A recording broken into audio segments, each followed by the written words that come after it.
سورۃ النور۔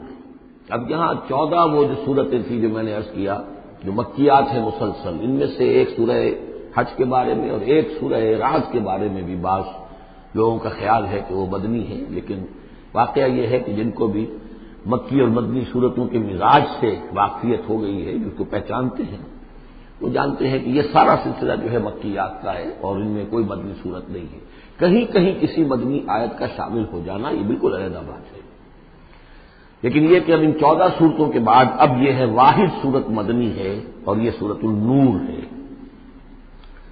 یہ سن 6 کے آس پاس نازل ہوئی ہے، سن 6 ہجری، اور اس میں ایک بہت اہم واقعہ جو آیا ہے وہ حضرت عائشہ صدیقہ رضی اللہ تعالی عنہا پر جو تہمت لگائی تھی منافقین نے، اور اس میں سب سے بڑا رول تو تھا رئیس المنافقین عبداللہ ابن ابی کا، لیکن یہ کہ اور دوسرے منافقین بھی اور ان کے ساتھ ہی کچھ سادہ لوح مسلمان بھی اس فتنے میں کہیں شریک ہو گئے تھے، متاثر ہو گئے تھے، اور یہ کافی یوں سمجھیے کہ خود حضور صلی اللہ علیہ وسلم کے لیے بھی اور حضرت عائشہ صدیقہ کے لیے تو بہت ہی زیادہ تکلیف کا اور کرب کا یہ دور رہا ہے۔ بسم اللہ الرحمن الرحیم، سورۃ انزلناها وفرضناها وانزلنا فیہا آیات بینات لعلکم تذکرون۔ یہ ایک سورت ہے، یہ انداز کسی اور سورت کا نہیں ہے، اس انداز میں اس کا آغاز، اور سورۃ نکرہ کو اگر تفخیم کے لیے مانا جائے تو یہ ایک عظیم سورت ہے جو ہم نے نازل کی ہے اور ہم نے اس کو لازم کیا ہے تم پر، فرض کیا ہے تم پر۔ وانزلنا فیہا آیات بینات، اس میں ہم نے اتنی بڑی روشن آیات نازل کی ہیں لعلکم تذکرون، تاکہ تم یاد رکھو، تاکہ تم نصیحت اخذ کرو۔ اس سورہ مبارکہ کا جوڑا جو ہے وہ آپ کو 8 مکی صورتوں کے بعد پھر جا کر ملے گا، اور وہ ہے سورہ احزاب۔ ان دونوں میں بڑی گہری مناسبت ہے اور تقریباً حجم بھی برابر ہے، دونوں 9 رکوعوں پر مشتمل ہے، اگرچہ اس کی آیات جو ہیں یہ چونکہ بعد میں نازل ہوئی ہے تو 9 رکوع 64 آیات میں ہے، وہاں 9 رکوع 73 آیات میں ہے، وہ پہلے نازل ہوئی، وہ سن 5 میں نازل ہوئی، یہ سن 6 میں نازل ہوئی، لیکن دونوں میں آیت نمبر 35 سورہ احزاب کی بھی سورہ نور کی بھی نہایت اہم ہے، ایمان کی حقیقت اور اسلام کی کیفیات کے بارے میں۔ الزانیۃ والزانی فاجلدوا كل واحد منهما 100 جلدہ، زنا کرنے والی عورت ہو خواہ زنا کرنے والا مرد ہو، ہر ایک کو ان میں سے 100 کوڑے مارے جائیں۔ ولا تأخذكم بهما رأفة في دین اللہ، اور تمہیں اللہ کے اس دین کے معاملے میں نہ روک دے کوئی شے ان کے اوپر مہربانی کے راستے سے، نہ تمہیں روک لے پکڑ لے، لا تأخذكم بهما، ان کے ساتھ نرمی اور ان کے ساتھ شفقت، فی دین اللہ، اللہ کے دین میں، یہ اللہ کا دین ہے، اللہ کی شریعت ہے، یہ اللہ کی حد ہے، اور اس حد کے اجرا میں کسی کی ہمدردی، کسی کے ساتھ تمہارا تعلق، تمہاری دل کی نرمی، تمہاری شفقت یہ کہیں آڑے نہ آ جائے۔ ان کنتم تؤمنون باللہ والیوم الآخر، اگر تم ایمان رکھتے ہو اللہ پر اور یوم آخر پر۔ یہ جو حد ہے یہ ہے اصل میں زانی زانیہ غیر شادی شدہ اس کے لیے 100 کوڑے ہیں، یہ حد ہے جو قرآن میں آئی ہے۔ زانی اور زانیہ اگر شادی شدہ ہے تو اس کی حد قرآن میں نہیں ہے، لیکن وہ سنت رسول صلی اللہ علیہ وسلم سے ثابت ہے، اور شریعت اسلامی کا چونکہ جو اس کی سورسز ہیں، اس کی ایک بنیاد ہے اللہ کی کتاب، اور دوسری بنیاد جو انڈیپینڈنٹلی قرآن مجید سے آزاد ہو کر ایک مستقل بنیاد ہے، مستقل سورس ہے، وہ سنت رسول ہے صلی اللہ علیہ وسلم۔ تو رجم کا جو حکم ہے وہ سنت سے ہے، اور جیسا کہ میں آپ کو بتا چکا ہوں اصل میں یہ اس قاعدہ کلیہ کے تحت ہے کہ سابقہ شریعت میں، شریعت موسوی میں بعض احکام وہ تھے کہ جن کی نفی نہیں آئی ہے، انہیں جو قتل نبی اکرم صلی اللہ علیہ وسلم نے اس امت کے اندر بھی جاری رکھا ہے۔ ان میں سے یہ 2 حکم جو ہے بہت اہم ہے، ایک قتل مرتد کا حکم ہے اور دوسرے زانی اور زانیہ جو شادی شدہ ہو اس کے سنسار کیے جانے کا حکم ہے۔ وَلْيَشْهَدْ عَذَابَهُمَا طَائِفَةٌ مِّنَ الْمُؤْمِنِينَ، اور چاہیے کہ جب انہیں یہ حد جاری کی جا رہی ہو، سزا دی جا رہی ہو، تو اس وقت موجود رہیں اور دیکھیں کچھ لوگ اہل ایمان میں سے، یعنی یہ پبلک میں ہو، اس لیے کہ اصل میں جو فلسفہ ہے اسلام میں جو سزاؤں کا اور تعزیرات کا، حدود کا، وہ ڈیٹرنٹ کا ہے کہ ایسی سزا ہو کہ جس سے بہت سو کو عبرت ہو جائے۔ اگر آپ نے علیحدہ جا کر کہیں کمرے کے اندر کسی کو پھانسی دے دی تو ٹھیک ہے، لوگوں کو پتہ چلا کہ مر گیا، ویسے بھی مر جاتے ہیں لوگ، حادثے میں مر جاتے ہیں، فوت ہو جاتے ہیں، لیکن یہ ہے کہ اگر سر عام ڈال پر لٹکایا گیا ہو تو اب کتنے لوگوں کو دیکھنے والوں کو عبرت ہوگی اور ہوش ٹھکانے آ جائیں گے. تو یہ فلسفہ ہے اسلام کا کہ تاکہ ایک آدمی کو سزا دی جا رہی ہو تو ہزاروں کو اس سے عبرت آئے. الزانی لا ينكح الا زانیۃ او مشرکۃ، کسی زانی شخص کے لیے روا نہیں ہے کہ وہ شادی کرے مگر کسی زانیہ عورت سے یا مشرکہ سے. یہ کسی قانون کے درجے میں بات نہیں ہے بلکہ یہ ایک اخلاقی طور پر گویا کہ تعلیم دی جا رہی ہے کہ زانی لوگ تو ان کا حال تو ایسا ہے کہ انہیں تو مستحق اگر ہے تو شادی کے کسی زانیہ سے یا مشرک سے. والزانیۃ لا ينكحها، اور زانی عورت ہو تو وہ بھی اس لائق نہیں ہے کہ اس سے کوئی نکاح کرے مگر صرف بدکار مرد یا مشرک. وحرم ذلک علی المؤمنین، اور یہ دونوں جو ہیں زانی مرد اور زانی عورتیں یہ تو حرام کر دی گئی ہیں مومنین کے حق میں، الا یہ کہ کوئی توبہ کرے جو بھی ہے معاملہ وہ علیحدہ ہے سے. والذین یرمون المحصنات ثم لم یاتوا باربعۃ شہداء، اور جو لوگ جو خاندانی عورتیں ہوں حفاظت میں ہوں کسی خاندان کی اور نکاح کے ان قید میں ہوں، چاہے نکاح کے قید میں ہوں تو ڈبل احسان ہو گیا کہ خاندانی بھی ہے اور دوسرے یہ کہ نکاح کی قید میں بھی ہے، نکاح کی حفاظت بھی انہیں حاصل ہے. نہیں تو یہ کہ اگر خیر شادی شدہ ہے لیکن کسی شریف خاندان سے ہے، آزاد خاندان سے ہے، اگر ان کی عورتوں میں کوئی شخص جو ہے ان پر عیب لگائے، زنا کا الزام لگائے اور پھر وہ نہ لا سکے، ثم لم یاتوا باربعۃ شہداء، 4 شہید نہ لا سکے، فجلدوہم، تو پھر اب ان کو کوڑے مارو 80 جلدہ، 80 کوڑے، 80 ڈبرے. ولا تقبلوا لهم شہادۃ ابدا، اور ان کی شہادت اب کبھی آئندہ قبول نہ کرو. واولئک هم الفاسقون، اور یقیناً یہی لوگ فاسق اور نافرمان ہیں. یعنی زنا کا الزام اگر لگایا جا رہا ہو تو پھر جو الزام لگانے والا ہے اسے 4 گواہ چشمدید پیش کرنے ہوں گے. اگر وہ 4 چشمدید گواہ پیش نہیں کر سکتا تو گویا کہ اب یہ قذف کہلائے گا کہ اس نے ایک الزام لگایا ہے جس پر ثابت نہیں کر سکا، لہذا اس جرم کی سزا 80 کوڑے، کتنے قریب چلا گیا ہے. اور اس میں حکمت یہ معلوم ہوتی ہے کہ اگر فرض کیجئے کسی معاشرے میں، مسلمان معاشرے میں کسی لوگوں سے غلطی ہو گئی ہے، اس غلطی کا چرچا نہیں ہونا چاہیے الا یہ کہ اس کے لیے ثبوت موجود ہو کہ اسے کیفر کردار تک پہنچایا جا سکے. اگر تو ثبوت اتنا ہے کہ سزا دی جا سکے تو ضرور، لیکن اگر نہ ہو تو خاموش رہو، ورنہ یہ کہ خامخواہ برائی کا چرچا ہو جائے گا جبکہ اس کا سد باب ممکن نہیں ہے، اس کی سزا دینی ممکن نہیں ہے. تو اس میں سکوت جو ہے وہ بہتر ہے. الا الذین تابوا، سوائے ان کے کہ جو توبہ کر لیں من بعد ذلک، اس کے بعد وہ اصلاح و اصلاح کر لیں. یعنی یہ کہ کبھی کسی زمانے میں ان سے یہ غلطی ہو گئی تھی، انہوں نے کوئی تہمت لگائی تھی زنا کی اور 4 گواہ پیش نہیں کر سکے، طویل عرصے تک جو ہے ان کی گواہی پھر کسی بھی اسلامی عدالت میں قبول نہیں کی گئی، لیکن بعد میں ان کی روش ایسی رہی ہے، رویہ ایسا رہا ہے، انہوں نے اصلاح کر لی ہے، توبہ کر لی ہے، وہ قابل اعتماد ہے، تو یہ جو معاملہ ہے اس کو سے ختم ہو جائے گا، ان کی گواہی بعد میں قبول کی جا سکے گی. فإن اللہ غفور رحیم، تو اللہ غفور رحیم ہے. والذین یرمون ازواجہم ولم یکن لہم شہداء الا انفسہم، اب ایک خاص معاملہ آ رہا ہے کہ کسی شوہر نے اپنی بیوی کو دیکھا ہو زنا کرتے ہوئے، وہ الزام لگائے کہ میں نے دیکھا ہے اپنی بیوی کو زنا کرتے ہوئے، درحال ہے کہ اس کے پاس 3 اور گواہ نہیں ہیں، لیکن چونکہ یہ معاملہ ہے شوہر اور بیوی کا، اگر کسی اور عورت کا ہوتا تو اس کے اوپر 80 درے لگتے اس کو کہ اس نے الزام لگایا ہے، چاہے چشمدید ہے، چاہے اس نے دیکھا ہے، لیکن 3 گنا اور نہیں لا سکا، 3 گواہ نہیں لا سکا ہے تو درے لگیں گے 80. لیکن معاملہ کیونکہ بیوی کا ہے اس کے لیے خاص قانون ہے، اس کو لعان کہتے ہیں.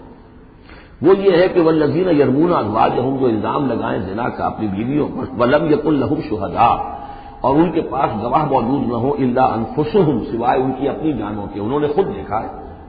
فشہادۃ احدہم 4 شہادات باللہ، تو یہ ایک شخص کی گواہی بھی 4 گواہیاں شمار کی جائیں گی جبکہ وہ قسم کھائے اللہ کی، انہ لمن الصادقین، کہ وہ سچا ہے، حلفیہ بیان کرے. والخامسۃ، اور 5ویں بات یہ کہ وہ یہ کہے کہ ان لعنت اللہ علیہ ان کان من الکاذبین، کہ اگر میں جھوٹا ہوں تو مجھ پر اللہ کی لعنت ہے. 4 مرتبہ قسم کھا کر گواہی دینا گویا کہ وہ 4 گواہوں کی گواہی کے قائم مقام ہو جائے گا، جبکہ پھر وہ یہ بھی کہے کہ اگر میں جھوٹا ہوں تو اللہ کی لعنت مجھ پر ہو، لعنت اللہ علی الکاذبین ان کان من الکاذبین. ویدرؤ عنها العذاب، اب عورت کیا کرے گی جس کے اوپر اس کی بیوی جو ہے اس پر جو الزام لگایا گیا ہے، اگر وہ اس پر سے عذاب ٹل جائے گی سزا اور یہ حد عورت سے، ان تشہد 4 شہادات باللہ، کہ وہ بھی قسم 4 مرتبہ کھائے اللہ کی، انہ لمن الکاذبین کہ یہ میرا شوہر جو مجھ پر الزام لگا رہا ہے جھوٹا ہے. والخامسۃ اور پانچویں بات وہ یہ کہے ان غضب اللہ علیہا ان کان من الصادقین کہ اگر میرا یہ شوہر اس الزام میں سچا ہے تو مجھ پر اللہ کا غضب آئے. اس انداز میں پھر یہ کہ عورت کے اوپر پھر حد جاری نہیں ہوگی. اور اگر شوہر کے 4 قسمیں کھا کر الزام لگانے اور پھر یہ کہ اللہ تعالیٰ کی لعنت اپنے اوپر طلب کرنے اگر جھوٹا ہو، اس کے بعد اگر بیوی خاموش رہتی ہے، وہ جوابی طور پر قسم نہیں کھاتی 4 اور نہ یہ کہتی ہے کہ اگر یہ سچا ہو تو مجھ پر اللہ کا غضب ہو، تو پھر اس پر حد جاری ہو جائے گی. لیکن اگر وہ بھی قسم کھا لے 4 قسمیں اور یہ کہ ساتھ ہی یہ بھی کہے کہ اگر یہ سچا ہو اور واقعی اس کا الزام درست ہو مجھ پر تو مجھ پر اللہ کا غضب نازل ہو جائے، تو پھر یہ کہ عذاب ٹل جائے گا، دنیا کی سزا اسے نہیں ملے گی. وَلَوْلَا فَضْلُ اللَّهِ عَلَيْكُمْ وَرَحْمَتُهُ اور اگر اللہ کا فضل اور اس کی رحمت تمہارے شامل حال نہ ہوتی وَأَنَّ اللَّهَ تَوَّابٌ رَحِيمٌ تو گویا کہ یہاں پہ محذوف ہے کہ اگر اللہ فضل اور اس کی رحمت شامل حال نہ ہوتی تو تم بہت غلط راستے پر پڑ جاتے، تم کوئی بہت بڑا قدم اٹھا دیتے.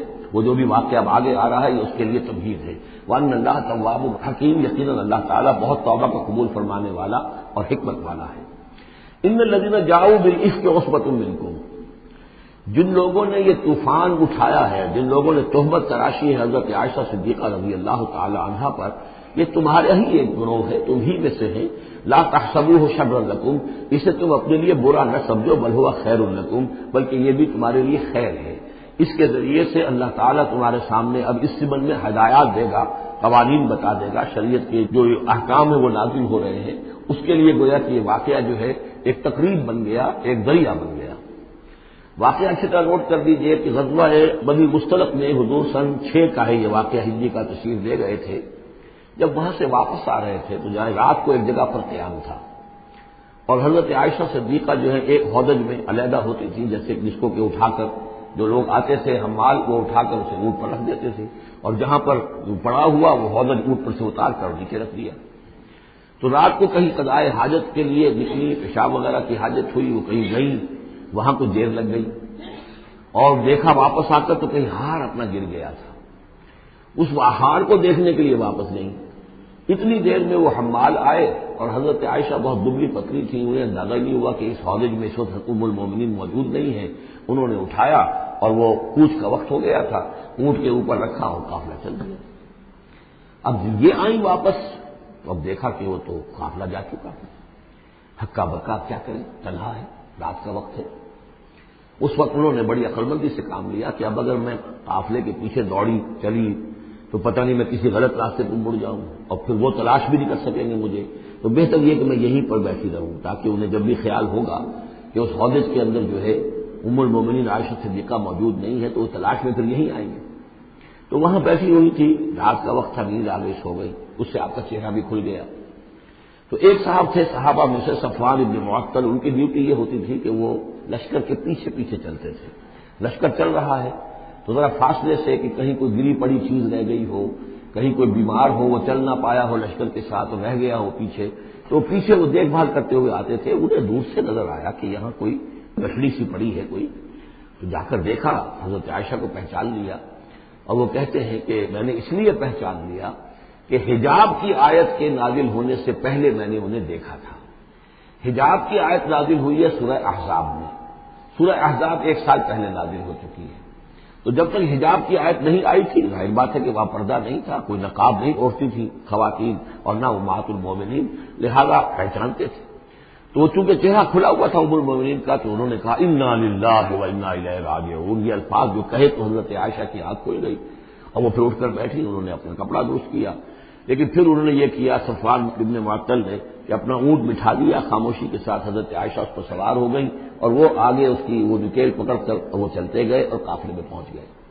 وہاں عبداللہ ابن ابی نے شور مچا دیا کہ خدا کی قسم تمہارے نبی کی یہ بیوی جو بچ کر نہیں آئی ہے. مطلب یہ کہ یہ تو اب یہ معاملہ جو رہا ہے تنہائی رہی ہے، علیحدہ رہے ہیں، تو گویا کہ زنا کا معاملہ ہو گیا ہے. یہ اس کی جو بھی اس کی گندی سوچ تھی، ظاہر بات ہے کہ مکھی تو گندگی پر بیٹھتی ہے، اس کو تلاش کیسی ہے گندگی کی، اس کے لیے تو یہ ایک موقع مل گیا اسکینڈل اٹھانے کا.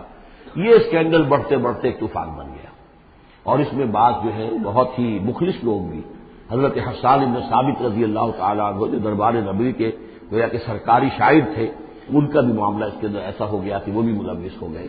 تو یہ ہے واقعہ اس کا. لیکن اس کے بعد قرآن مجید میں پھر یہ آیات نازل ہوئی، اللہ تعالیٰ نے برات کر دی، اور پھر یہ کہ ان کی پاک دامنی اور پاک بازی جو ہے وہ ثابت ہو گئی، اور اس کے بعد یہ معاملہ رفع دفع ہو گیا۔ ان الذین جاؤوا بالافک عصبۃ منکم لا تحسبوه شرا لکم بل هو خیر لکم لکل امرئ منهم ما اکتسب من الاثم، اس میں جس شخص نے بھی جو گناہ کمایا ہے وہ اس کو مل جائے گا، اس کے حصے میں درج ہو جائے گا۔ والذی تولی کبرہ، اور جس نے اس کا سب سے بڑا حصہ وصول کیا، یہ ہے عبداللہ ابن ابی جس نے اسکینڈل اٹھایا اور اسے بڑی قوت کے ساتھ شدت کے ساتھ پھیلایا۔ والذی تولی کبرہ منہم لہ عذاب عظیم، اس کے لیے تو پھر بہت بڑا عذاب ہے۔ لولا اذ سمعتموہ، مسلمانوں تمہیں کیا ہو گیا، کیوں نہ ایسا ہوا کہ جب تم نے یہ سنا تھا، ظن المؤمنون والمؤمنات بانفسہم خیرا، تو مومن مرد اور مومن عورتیں اپنے بارے میں اچھا گمان کرتی، یعنی یہ کہ حضرت عائشہ کے بارے میں ان کے بارے یہ گمان ہونا چاہیے تھا، انہیں فوراً کہہ دینا چاہیے تھا، وقالوا ھذا افک مبین، اور وہ کہتے فوراً کہ یہ تو کوئی بہت بڑی تہمت ہے۔ لولا جاؤوا علیہ باربعۃ شہداء، کیوں نہیں وہ لے کر آئے 4 گواہ، اگر تو ان کے پاس گواہ تھے یہ بات کہنے کے لیے تب تو زبان کھولنی چاہیے تھی، اگر 4 گواہ نہیں تھے تو انہیں زبان بند رکھنی چاہیے تھی۔ فَإِذْ لَمْ تَأْتُوا بِالشُّهَدَاءِ، اس لیے کہ یہ 4 گواہوں والی آیت جو ہے یہ سورہ نساء میں اتر چکی تھی، سورہ نساء سن 4 میں آ چکی ہے، وہ ابتدائی احکام جو تھے کہ 4 گواہ ہونے چاہیے اس معاملے کے اندر، یہ آیت سورہ نساء میں آ چکی ہے۔ تو فرمایا کہ یہ کیوں نہیں 4 گواہ لے کر آئے، فَإِذْ لَمْ تَأْتُوا بِالشُّهَدَاءِ، اگر وہ 4 گواہ نہیں لا سکے، فَأُولَٰئِکَ عِندَ اللَّهِ هُمُ الْكَاذِبُونَ، تو یقیناً اللہ کے نزدیک اور قانون اسلامی کے نزدیک پھر وہی جھوٹے ہیں۔ وَلَوْلَا فَضْلُ اللَّهِ عَلَيْكُمْ وَرَحْمَتُهُ، اور اگر نہ ہوتا اللہ کا فضل اور اس کی رحمت تمہارے سامنے حال سے دنیا والآخرہ، دنیا میں اور آخرت میں بھی، لَمَسَّكُمْ فِيمَا أَفَضْتُمْ، تو تم پر پڑتی اس چیز پر کہ جس کا چرچا تم نے کیا ہے، عذاب عظیم، بہت بڑا عذاب۔ اس طرح قولہ بألسنتکم، یہ اصل میں انسانوں کی ایک عام کمزوری ہوتی ہے، اس طرح کی بات جو ہے بس ادھر سے سنی ادھر بیان کر دی، ادھر سے آگے بیان ہو گئی، جنگل کی آگ کی طرح اس قسم کی خبریں جو ہیں وہ پھیل جاتی ہیں۔ اس طرح قولہ بألسنتکم، جبکہ تم اسے لے رہے تھے اپنی زبانوں سے، یعنی یہ کہ ایک زبان سے دوسری زبان کو، اور زبان سے نکلی اور کوٹھے چڑھی والی جو ایک کہاوت ہمارے ہاں ہے، اس طریقے سے آسانی سے وہ بات پھیلتی چلی گئی۔ وَتَقُولُونَ بِأَفْوَاهِكُمْ، اور تم کہہ رہے تھے اپنے منہوں سے مَا لَيْسَ لَكُمْ بِهِ علم، جس کے لیے تمہارے پاس کوئی علم نہیں تھا، کوئی دلیل نہیں تھی، کوئی بنیاد نہیں تھی، کوئی گواہی نہیں تھی، کوئی معلومات کی کوئی سورسز نہیں تھی۔ وَتَحْسَبُونَهُ هَيِّنًا، اور تم اسے سمجھ گئے تھے کہ بہت ہلکی بات ہے، معمولی سی بات ہے۔ وَهُوَ عِندَ اللَّهِ عَظِيمٌ، جبکہ یہ اللہ کے نزدیک بہت بڑی بات ہے۔ کسی پر بھی، کسی مسلمان خاتون پر بھی اس طرح کی تہمت لگا دینا بہت بڑی بات ہے۔ خدا یہ کہ بازی بارش بابا ہم بازی کہ ام المومنین عائشہ صدیقہ رضی اللہ تعالی عنہ زوج رسول صلی اللہ علیہ وسلم، اور یہ چیز جو ہے بہت بڑی ہے۔ وَلَوْلَا إِذْ سَمِعْتُمُوهُ قُلْتُم مَّا يَكُونُ لَنَا أَن نَّتَكَلَّمَ بِهَٰذَا، کیوں نہ ایسا ہوا کہ جب تم نے یہ سنا تھا تو تم کہتے کہ ہمارے لیے بالکل جائز نہیں ہے کہ ہم یہ بات زبان سے نکالیں۔ سبحانک، اللہ تو پاک ہے، ھذا بہتان عظیم، یقیناً یہ بہت بڑا بہتان ہے۔ یعظکم اللہ ان تعودوا لمثلہ، اللہ تعالیٰ تمہیں نصیحت کر رہا ہے مبادا تم دوبارہ پھر اس قسم کی کسی معاملے کے اندر اسی طریقے سے اعادہ کرو اور دوبارہ اسی کوئی حرکت کرو، ابداً کبھی بھی، ان کنتم مؤمنین، اگر تم مومن ہو۔ وَيُبَيِّنُ اللَّهُ لَكُمُ الْآيَاتِ، اور اللہ تعالیٰ تمہارے لیے اپنی آیات کو واضح کر رہا ہے، واللہ علیم حکیم، اللہ علیم اور حکیم ہے۔ ان الذین یحبون ان تشیع الفاحشۃ فی الذین آمنوا لہم عذاب الیم، بے شک وہ لوگ جو یہ چاہتے ہیں کہ اہل ایمان میں بے حیائی کا چرچا ہو جائے تو ان لوگوں کے لیے بہت دردناک عذاب ہے۔ ایک تو یہ کہ بے حیائی پھیل جائے، تشیع الفاحشہ شائع ہو جائے، بے حیائی عام ہو جائے، جو لوگ اس کے لیے، اب ظاہر بات ہے کہ آج کل تو کاروبار کے لیے، اپنے اخبار بیچنے کے لیے، اس کی اشاعت بڑھانے کے لیے نئی سے نئی قسم کی رنگین تصویریں شائع کی جا رہی ہیں، یہ سارا کچھ ہو رہا ہے۔ کسی شے کا اشتہار دینا ہو، عورت کی تصویر ساتھ ہوگی، یہ سارا کچھ جو ہو رہا ہے، تو یہ لوگ کون ہے کہ جو اس بے حیائی کو، بے پردگی کو یہ در حقیقت اس معاشرے میں پھیلا رہے ہیں؟ تو وہ لوگ کہ جو چاہتے ہیں کہ معاشرے کے اندر بے حیائی پھیلے، اور ایک اس کا مفہوم یہ بھی ہے کہ اگر کہیں ایسی کوئی غلط حرکت ہوئی ہے اور اس کا چرچا ہو گیا، یہ آج ہمارے اخبارات کے اندر بہت بڑے پیمانے پر ہو رہا ہے، یہ اسکینڈل شائع کر دیتے ہیں۔ اب وہ بات صحیح بھی ہے یا نہیں، غلط ہے تب بھی، لیکن ایک بات ہے، اس کا چرچا ہو گیا، پوری دنیا کے اندر پہنچ گئی۔ اب ظاہر بات ہے کہ بچے بھی پڑھتے ہیں، بچیاں بھی پڑھتی ہیں، ان کے لیے تو گویا کہ یہ ایک ان کی معلومات کا ایک کھاتہ کھل گیا کہ ایسا بھی ہوتا ہے، جس طریقے سے آج کل ہو رہا ہے معاملہ، اس کے جس طریقے سے اخبارات میں شائع کیا جا رہا ہے، تو اس کی اس اشاعت کے اندر خرابی کا پہلو زیادہ ہے، مضر پہلو زیادہ ہے۔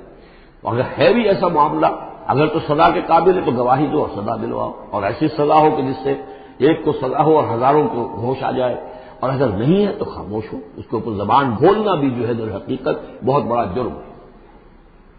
ان الذين يحبون ان تشيع الفاحشة في الذين آمنوا لهم عذاب أليم في الدنيا والآخرة، دنیا میں بھی اور آخرت میں بھی۔ واللہ یعلم وانتم لا تعلمون، اللہ جانتا ہے اور تم نہیں جانتے۔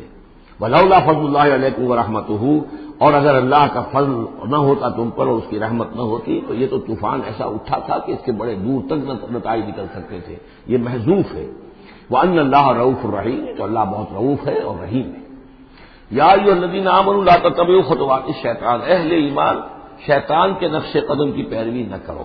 ومن یتبع خطوات الشیطان، جو کوئی بھی شیطان کے نقوش پا کی پیروی کرے گا فإنہ یأمر بالفحشاء والمنکر، تو شیطان تو اسے حکم دے گا، وہ تو حکم دیتا ہے بے حیائی کا اور منکر کا، بری بات کا۔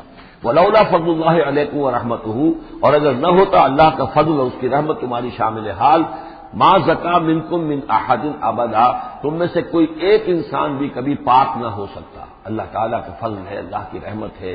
ایک شخص سے غلطی ہو جاتی ہے، اللہ پردہ پڑا رہنے دیتا ہے تو اس کے اندر اصلاح کا مادہ پیدا ہو جاتا ہے۔ ایک دفعہ آدمی ننگا ہو جائے تو پھر ڈھیٹ ہو جاتا ہے۔ اس سے یہ کہ اللہ تعالیٰ جو ہے ان چیزوں کے اندر اس کی بڑی حکمت ہے کہ اگر کوئی غلطی ہو گئی ہے فوراً نہیں پکڑتا، وہ اس کو مہلت دیتا ہے، اصلاح کرے۔ ولولا فضل اللہ علیکم ورحمتہ، اگر نہ ہوتا اللہ کا فضل تم پر اور اس کی رحمت، ما زکا منکم من احد ابدا، تم میں سے کوئی بھی کبھی نیک اور پارسا نہ بن سکتا اور پاک نہ ہو سکتا۔ ولکن اللہ یزکی من یشاء، بلکہ یہ تو اللہ تعالیٰ ہی پاک کرتا ہے جس کو چاہتا ہے۔ واللہ سمیع علیم، اللہ سمیع علیم ہے۔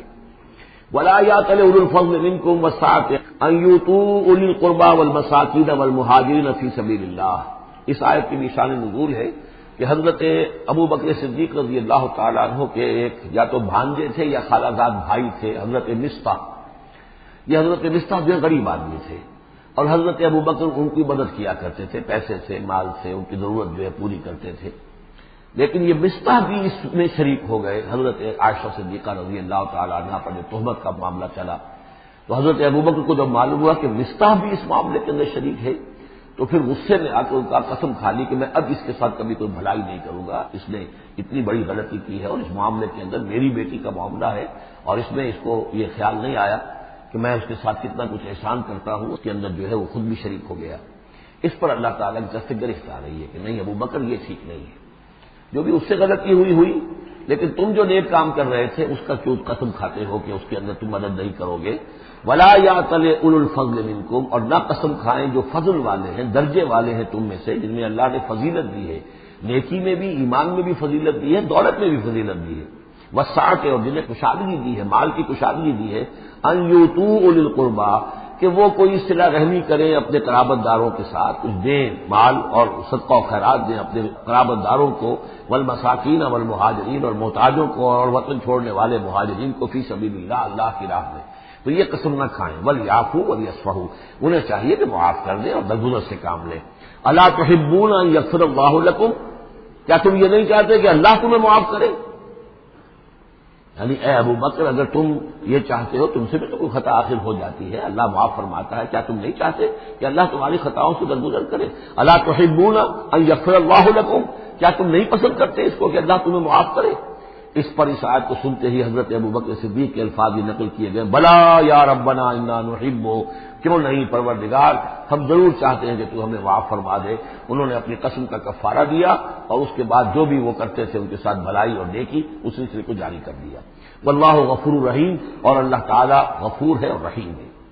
ان الذین یرمون المحصنات الغافلات المؤمنات، یقیناً وہ لوگ کہ جو تہمت لگاتے ہیں ان پاک دامن عورتوں پر کہ جو غافل ہیں، جن کو ان چیزوں کا ہوش بھی نہیں ہے، جن کا گمان بھی ادھر نہیں گیا، المومنات اہل ایمان میں سے، لعنوا فی الدنیا، ایسی معصوم اور پاک دامن عورتوں پر جو تہمت لگانے والے ہیں ان پر پھٹکار ہے دنیا میں بھی اور آخرت میں بھی، ولہم عذاب عظیم، اور ان کے لیے بہت بڑا عذاب ہے۔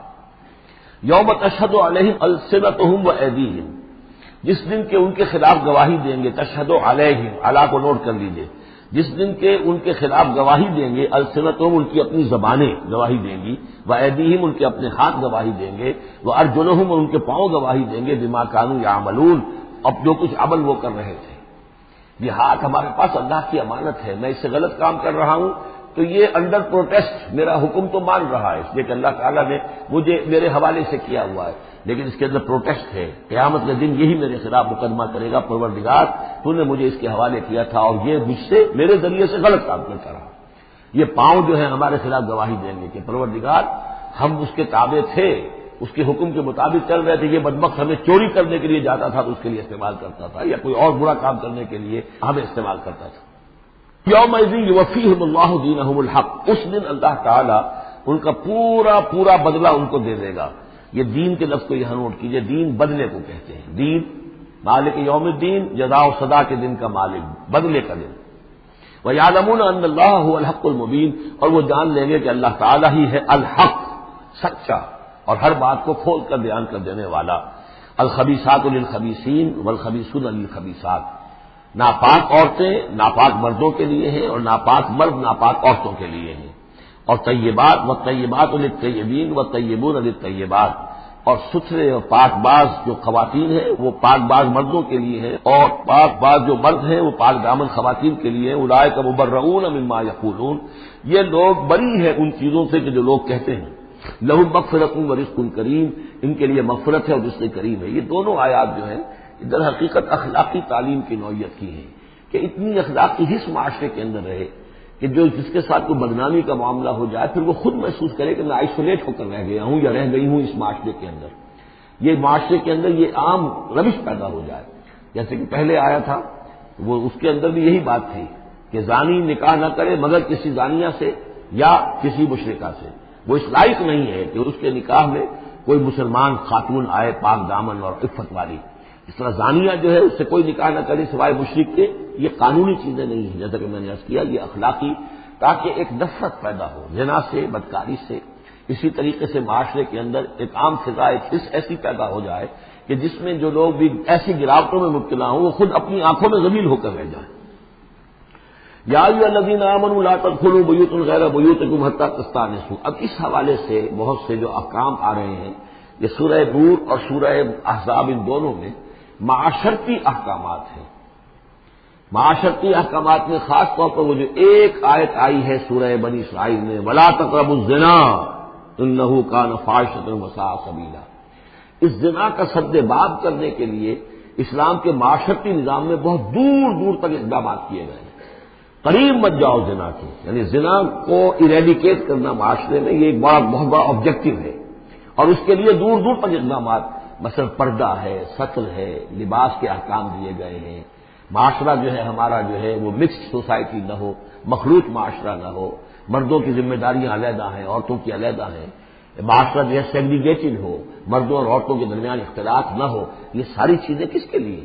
یہ اسی لیے ہے کہ یہ در حقیقت اس قدر شدید کشش ہے مرد اور عورت کے اندر، یہ اللہ نے جو دو جنسیں بنائی ہیں، اور اس میں یقیناً جو سیکس کا معاملہ اتنا پورٹنٹ موٹیو ہے کہ اس کو اگر پوری طریقے سے جیسے گھوڑا بہت منہ زور ہو تو اسے بہت باندھ کر رکھنا پڑے گا اور بڑا اس کو کنٹرول کرنے کے لیے محنت کی ضرورت ہے، اسی طریقے سے اس سیکس کو ڈسپلن کرنا اور صحیح انداز میں اس کو جو ہے ہارنس کرنا، اور اس کے لیے یہ ہے کہ غلط راستوں سے اس کو بچانا، اس کے لیے بڑے دور دور تک احکام دیے گئے، اور یہ پورا معاشرتی نظام اسلام کا اسی بنیاد کے قائم ہے۔ اب اسی میں سے مثلاً یہ گھر کی پرائیویسی بھی ہے، ایک گھر ہے، گھر میں ایک شوہر ہے، اس کی بیوی ہے، اب آپ فوراً چلے گئے سیدھے گھر کے اندر، نہیں، اے اہل ایمان مت داخل ہوا کرو گھروں میں اپنے گھروں کے سوا، حتیٰ تستأنسوا، یہاں تک کہ بول چال کر لو، اجازت لے لو، وتسلموا علی اہلہا، اور اذن لینے کی اس وقت جو ہوتی تھی شکل وہ یہی کہ جا کر دروازے پر کہو السلام علیکم، معلوم ہوا کہ کوئی صاحب ہیں کہ جو آئے ہیں ملنا چاہتے ہیں اور اندر آنا چاہتے ہیں۔ اب اس کے بعد یہ کہ وہ اپنی آئیڈینٹی دیں اور پھر ان کو آنے کی اجازت دی جائے، یہ نہیں کہ بے گھر چلے جا رہے ہیں۔ ذالکم خیر لکم لعلکم تذکرون، یہی تمہارے لیے بہتر ہے تاکہ تم نصیحت حاصل کرو۔ فإن لم تجدوا فيها أحدا فلا تدخلوها، اگر اس گھر میں کوئی نہ ہو تو پھر اس میں داخل مت ہو، حتیٰ یؤذن لکم، یہاں تک کہ تمہیں اجازت دی جائے، جو گھر کا مالک ہے وہ اگر اجازت دے کہ ہاں میرا گھر اس وقت خالی ہے تم اس میں جا سکتے ہو، ورنہ یہ کہ خالی گھر کے اندر جہاں کوئی نہیں ہے داخلے کی اجازت نہیں ہے۔ وَإِنْ قِيلَ لَكُمْ، اور اگر کہا جائے تم سے ارجعوا، چلے جاؤ، لوٹ جاؤ، اس وقت میں ملنے کے لیے تیار نہیں ہوں یا میں اپنی کسی مشغولیت میں ہوں، فارجعوا، تو لوٹ جاؤ۔ اب دیکھیے یہ آداب ہیں۔ ہمارے ہاں یہ ہے کہ آپ پہنچ گئے، نہ ٹائم لیا ہوا ہے، نہ پہلے سے طے ہے، آپ سمجھتے ہیں کہ مجھے ریسیو کرنا اس کا فرض ہے، کیوں نہیں ملا؟ اس نے انکار کر دیا تو اس کا مطلب یہ کہ بڑا متکبر ہے اور بہت یہ جو ہے شخص جو ہے، یہ نہیں۔ اگر تو آپ وقت طے کر کے گئے ہیں تو اس کا فرض ہے کہ وہ آپ کو ریسیو کرے اور آپ کو وقت دے، لیکن اگر آپ اچانک چلے گئے ہیں تو آپ کو اس کی پرائیویسی پر آپ جو ہے حملہ آور نہیں ہو سکتے۔ وہ اپنے کس کام میں ہے، کس مشغولیت میں ہے، اس کی کیا اہمیت ہے، آپ تو اس کو نہیں جانتے۔ اگر وہ گھر والا کہہ دیتا ارجعوا وَإِنْ قِيلَ لَكُمْ ارْجِعُوا فَارْجِعُوا، تو لوٹ جاؤ، ہوا اذکیٰ لکم، یہی تمہارے لیے زیادہ پاک ہے، پاک بازی کا معاملہ، واللہ بما تعملون علیم، اور جو کچھ تم کر رہے ہو اللہ اس سے واقف ہے۔ لیس علیکم جناح ان تدخلوا بیوتا غیر مسکونۃ، اس میں کوئی حرج نہیں ہے کہ تم داخل ہو جایا کرو ایسے گھروں میں کہ جن میں سکونت نہیں ہے، جس میں کوئی لوگ رہتے نہیں ہیں، ریزیڈینشل نہیں ہے۔ اب گوڈاؤنز ہیں، اب ایسا تو نہیں کہ گوڈاؤنز میں آپ نہیں جا سکتے، سامان پڑا ہوا گودام ہے، آپ جا سکتے۔ فیہا متاع لکم، اس میں تمہارا سامان ہے، تو یہ وہی گودام والی بات ہو گئی۔ واللہ یعلم ما تبدون وما تکتمون، اور اللہ جانتا ہے جو تم ظاہر کرتے ہو، جو کچھ تم چھپاتے ہو۔ یعنی قانون کی اصل روح کو دیکھنا چاہیے کہ یہ جو روکا جا رہا ہے کہ گھروں میں داخل نہ ہو، تو یہ اصل میں ایک پرائیویسی ہے گھر کی اور فیملی کی، اصل میں اس کو ملحوظ خاطر رکھا جا رہا ہے، نہ یہ کہ آپ کہیں کہ صاحب ہم گودام میں بھی داخل نہیں ہو سکتے جب تک یہ پرمیشن جو لکھی ہوئی ہے وہ ہمیں مل نہ جائے۔ قل للمؤمنین یغضوا من ابصارہم، اہل ایمان سے یہ کہیے اے نبی کہ وہ اپنی نگاہوں کو ذرا نیچا رکھا کریں، وَيَحْفَظُوا فُرُوجَهُمْ، اور اپنی شرمگاہوں کی حفاظت کریں، ذَلِكَ أَزْكَىٰ لَهُمْ، یہی ان کے لیے زیادہ پاکیزہ ہے اور زیادہ بہتر ہے۔ ان اللہ خبیر بما یصنعون، یقیناً اللہ تعالیٰ باخبر ہے اس سے کہ جو وہ کر رہے ہیں۔ وَقُل لِّلْمُؤْمِنَاتِ يَغْضُضْنَ مِنْ أَبْصَارِهِنَّ، اسی طرح مومن عورتوں سے بھی کہہ دیجیے وہ بھی اپنی نگاہیں نیچی رکھا کریں، وَيَحْفَظْنَ فُرُوجَهُنَّ، وہ بھی اپنے سطر کو پوری طریقے سے محفوظ رکھیں اور اپنی شرمگاہوں کی حفاظت کریں۔ وَلَا يُبْدِينَ زِينَتَهُنَّ، اور انہیں نہیں چاہیے کہ وہ اپنی زینت اور سنگھار کو ظاہر کریں، الا ما ظہر منہا، سوائے اس کے کہ جو از خود ظاہر ہو جائے، وَلْيَضْرِبْنَ بِخُمُرِهِنَّ، اور چاہیے کہ وہ اپنے گریبانوں کے اوپر اپنی اوڑھنیوں کے بکل مار دیا کریں، بِخُمُرِهِنَّ عَلَىٰ جُيُوبِهِنَّ، یہ خمرہن جمع ہے خمار کی، خمار کہتے ہیں اوڑھنی۔ ایک دوسرا لفظ جو ہے وہ آئے گا سورہ احزاب میں، ان دونوں الفاظ کو علیحدہ علیحدہ رکھیے۔ تو یہ ہے کہ اپنے گریبانوں کے اوپر، گویا کہ یہ بھی پرانا ہمیشہ سے لباس، عورت کے لباس میں اوڑھنی بھی تھی اور عورت کے لباس میں چادر بھی تھی۔ چادر وہ لے کر نکلتی تھی جب گھر سے باہر جاتی تھی، اور اوڑھنی وہ رکھتی تھی جبکہ گھر کے اندر ہوتی تھی۔ یہی جو ہماری تہذیب کے اندر ہے، یہ عرب کی تہذیب میں پہلے بھی تھا۔ چہرے کا پردہ نہیں تھا عرب میں، چادر وہ لے کے جاتی تھی تو چادر اپنے اوپر ڈالتی تھی، اور مرد بھی چادر کے بغیر نہیں ہوتے تھے، نہ کوئی مرد بغیر چادر کے نہ عورت، بلکہ چادر ہی سے ایک شخص کا رتبہ معین ہوتا تھا۔ کسی کی چادر بڑی شاندار ہے، دوشالہ اوڑھا ہوا ہے، بہت قیمتی ہے، تو وہ بڑا آدمی ہے، وہ سردار ہے۔ کسی کے بیچارے کی جو ہے معمولی سی چادر ہے، اور اسی لیے اس حدیث میں آتا ہے کہ جو شخص تکبر کرتا ہے، الکبر ردائی، تکبر جو ہے وہ تو میری چادر ہے۔ اور یہ عرب میں یہ بڑا کسی شخص کی توہین کرنی ہوتی تھی، اس کی چادر گھسیٹتے تھے، گویا کہ اس کی عزت جو ہے اس کو کھینچ لیا ہے۔ تو اللہ فرماتا ہے کہ جو تکبر کرتا ہے وہ گویا میری چادر گھسیٹ رہا ہے میرے کندھے سے۔ اس درجے جو ہے اللہ تعالیٰ جو اس میں اپنی توہین محسوس کرتا ہے۔ تو وہ اپنی ان اوڑھنیوں کے بکل مار لیا کریں اپنے گریبانوں پر، یعنی یہ کہ یہ عورت کے لیے اس کی زینت کا ایک بہت بڑا حصہ ہے، اس کی جو بھی چھاتی ہے اس کے لیے ایک اضافی کرتا اس نے پہنا ہوا ہے، لیکن کرتے کے اوپر مزید جو ہے یہ ایک بکل اس کی اوڑھنی کا ہو۔ وَلَا يُبْدِينَ زِينَتَهُنَّ، اس کے سینے کے اوپر یہ اضافی ہو جائے گا، وَلَا يُبْدِينَ زِينَتَهُنَّ، اور نہ وہ ظاہر کریں اپنی زینت کو۔ اب یہ ہے جو محرموں کی فہرست آ رہی ہے، جس کے سامنے عورت کھلے چہرے کے ساتھ آ سکتی ہے بلا حجاب، اور یہ اتنی طویل فہرست جو دی گئی ہے، آخر سوچنا چاہیے کہ اللہ تعالیٰ نے یوں ہی ایکسرسائز ان فیوٹیلٹی تو نہیں کی ہے۔ کیا فرق ہے اگر ایک عورت کے چہرے کا پردہ نہیں ہے، وہ باہر نکلتی ہے چادر لے کر، اور یہ کہ کسی اور کے ساتھ اس کا پردہ چہرے کا نہیں ہے، تو پھر یہ پوری فہرست دینے کی ضرورت کیا ہے؟ میرے نزدیک چہرے کا پردہ اسلام کے اندر لازم ہے، اور اس چہرے کے پردے سے مستثنا ہیں یہ لوگ۔ کون لوگ مستثنا ہیں؟ الا لبعولتہن، ان کے شوہر نمبر ایک، او آبائہن، یا ان کے باپ، اور باپ سے مراد باپ، دادا، چچا، یہ سب چلیں گے۔ او آبائے بعولتہن، یا ان کے شوہروں کے باپ، او ابنائہن، یا ان کے اپنے بیٹے، او ابنائے بعولتہن، یا ان کے شوہروں کے بیٹے۔ یعنی ان کے شوہروں کی کسی اور بیوی سے اولاد ہے، بیٹے ہیں، تو وہ بھی محرم ہے، وہ نامحرم نہیں ہے۔ اور اخوانہن یا ان کے اپنے بھائی، اور بنی اخوانہن یا ان کے بھائیوں کے بیٹے، اور بنی اخواتہن یعنی یہ بھتیجے ہو گئے، اور بنی اخواتہن یا ان کے بھانجے، اور نسائہن یا ان کی عورتیں، اپنی عورتیں، جان پہچان کی عورتیں، عام عورتیں نہیں ہیں، نسائہن، او ما ملکت ایمانہن یا یہ کہ جو ان کے غلام اور ان کی لونیاں ہیں۔ اکثر و بیشتر اہل سنت کے نزدیک یہاں مرد غلام مراد نہیں ہے بلکہ لونیاں مراد ہیں۔ اب تابعین غیر اولی الاربۃ یا ایسے تابع لوگ جو کہ صرف خدمت گار ہیں، بعض اوقات ہوتا ہے خاندانی طور پر جو ہے وہ خدمت گار کرنے والے ہیں، باپ بھی کہیں ملازم تھا اسی گھر میں، اب اس کی اولاد بھی وہیں پر ہے، وہ بھی کام کر رہی ہے، بچپن سے وہیں پلے ہیں۔ ایسے لوگ ہوتے ہیں کہ جن کو واقعتاً پھر اس گھر کی خواتین سے اس طرح کا خیال کبھی نہیں آ سکتا کہ ان کے بارے میں وہ کوئی بری بات سوچے۔ ابھی تابعین غیر اولی الاربۃ یا وہ تابع کہ جو کہ کوئی غرض نہیں رکھتے اس قسم کے معاملات سے، من الرجال مردوں میں سے، ابھی الطفل الذین لم یظہروا علی عورات النساء یا وہ لڑکے کہ جو ابھی عورتوں کے جو مخفی معاملات ہیں ان سے واقف ہی نہیں، ابھی وہ جنسی جو بھی باتیں ہیں ان سے واقف نہیں ہیں۔ ولا یضربن، یہ اب یہ فہرست مکمل ہو گئی، یہ ہیں محرم لوگ جن کے سامنے عورت بغیر چہرے کے پردے کے آ سکتی ہے۔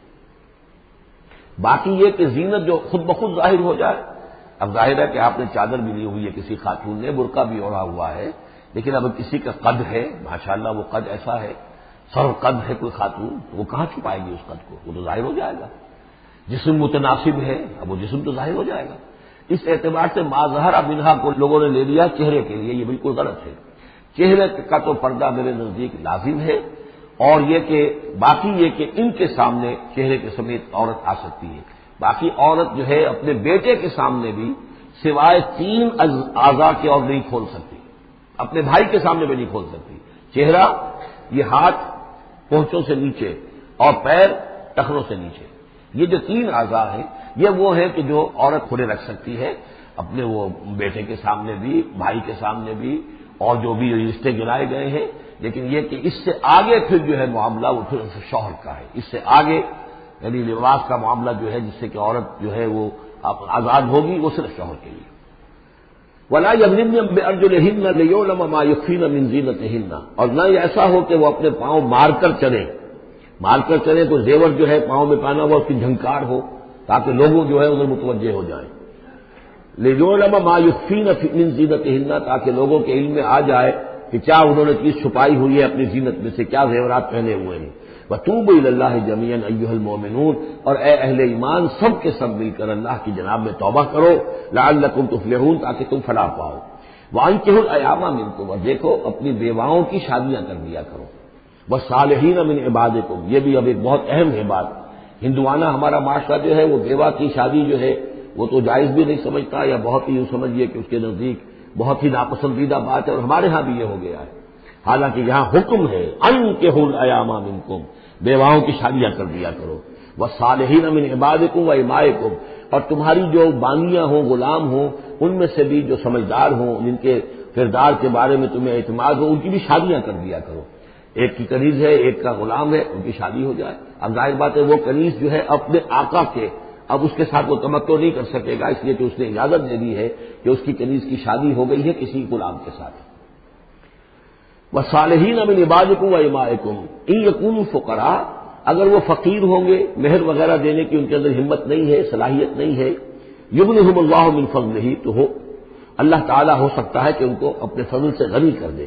واللہ واسع علیم، اللہ واسع بہت سمائی رکھنے والا، کشائش والا، کشادگی والا اور جاننے والا ہے۔ یعنی یہ بھی ہے کہ کسی وقت انسان سوچے کہ اگر میں شادی کروں گا تو وہ بھی اپنی قسمت ساتھ لے کر آئے گی، کیا پتہ کہ میرے اس وقت حالات جو ہیں اگر کچھ خراب بھی ہیں تو اللہ تعالیٰ اس کی قسمت سے، اس کے حوالے سے اللہ تعالیٰ میرے لیے رزق کا دروازہ کھول دے۔ وَلْيَسْتَعْفِفِ الَّذِينَ لَا يَجِدُونَ نِكَاحًا، اور جو لوگ نکاح کی قدرت بالکل نہ رکھتے ہوں، شادی کر ہی نہ سکتے ہوں، کچھ بھی نہ ہو ان کے پاس، نہ کوئی گھر ہو جس میں کہ اپنی بیوی کو رکھ سکیں، نہ کوئی نان نفقے کا سامان ہو، نہ کوئی مہر دے سکیں،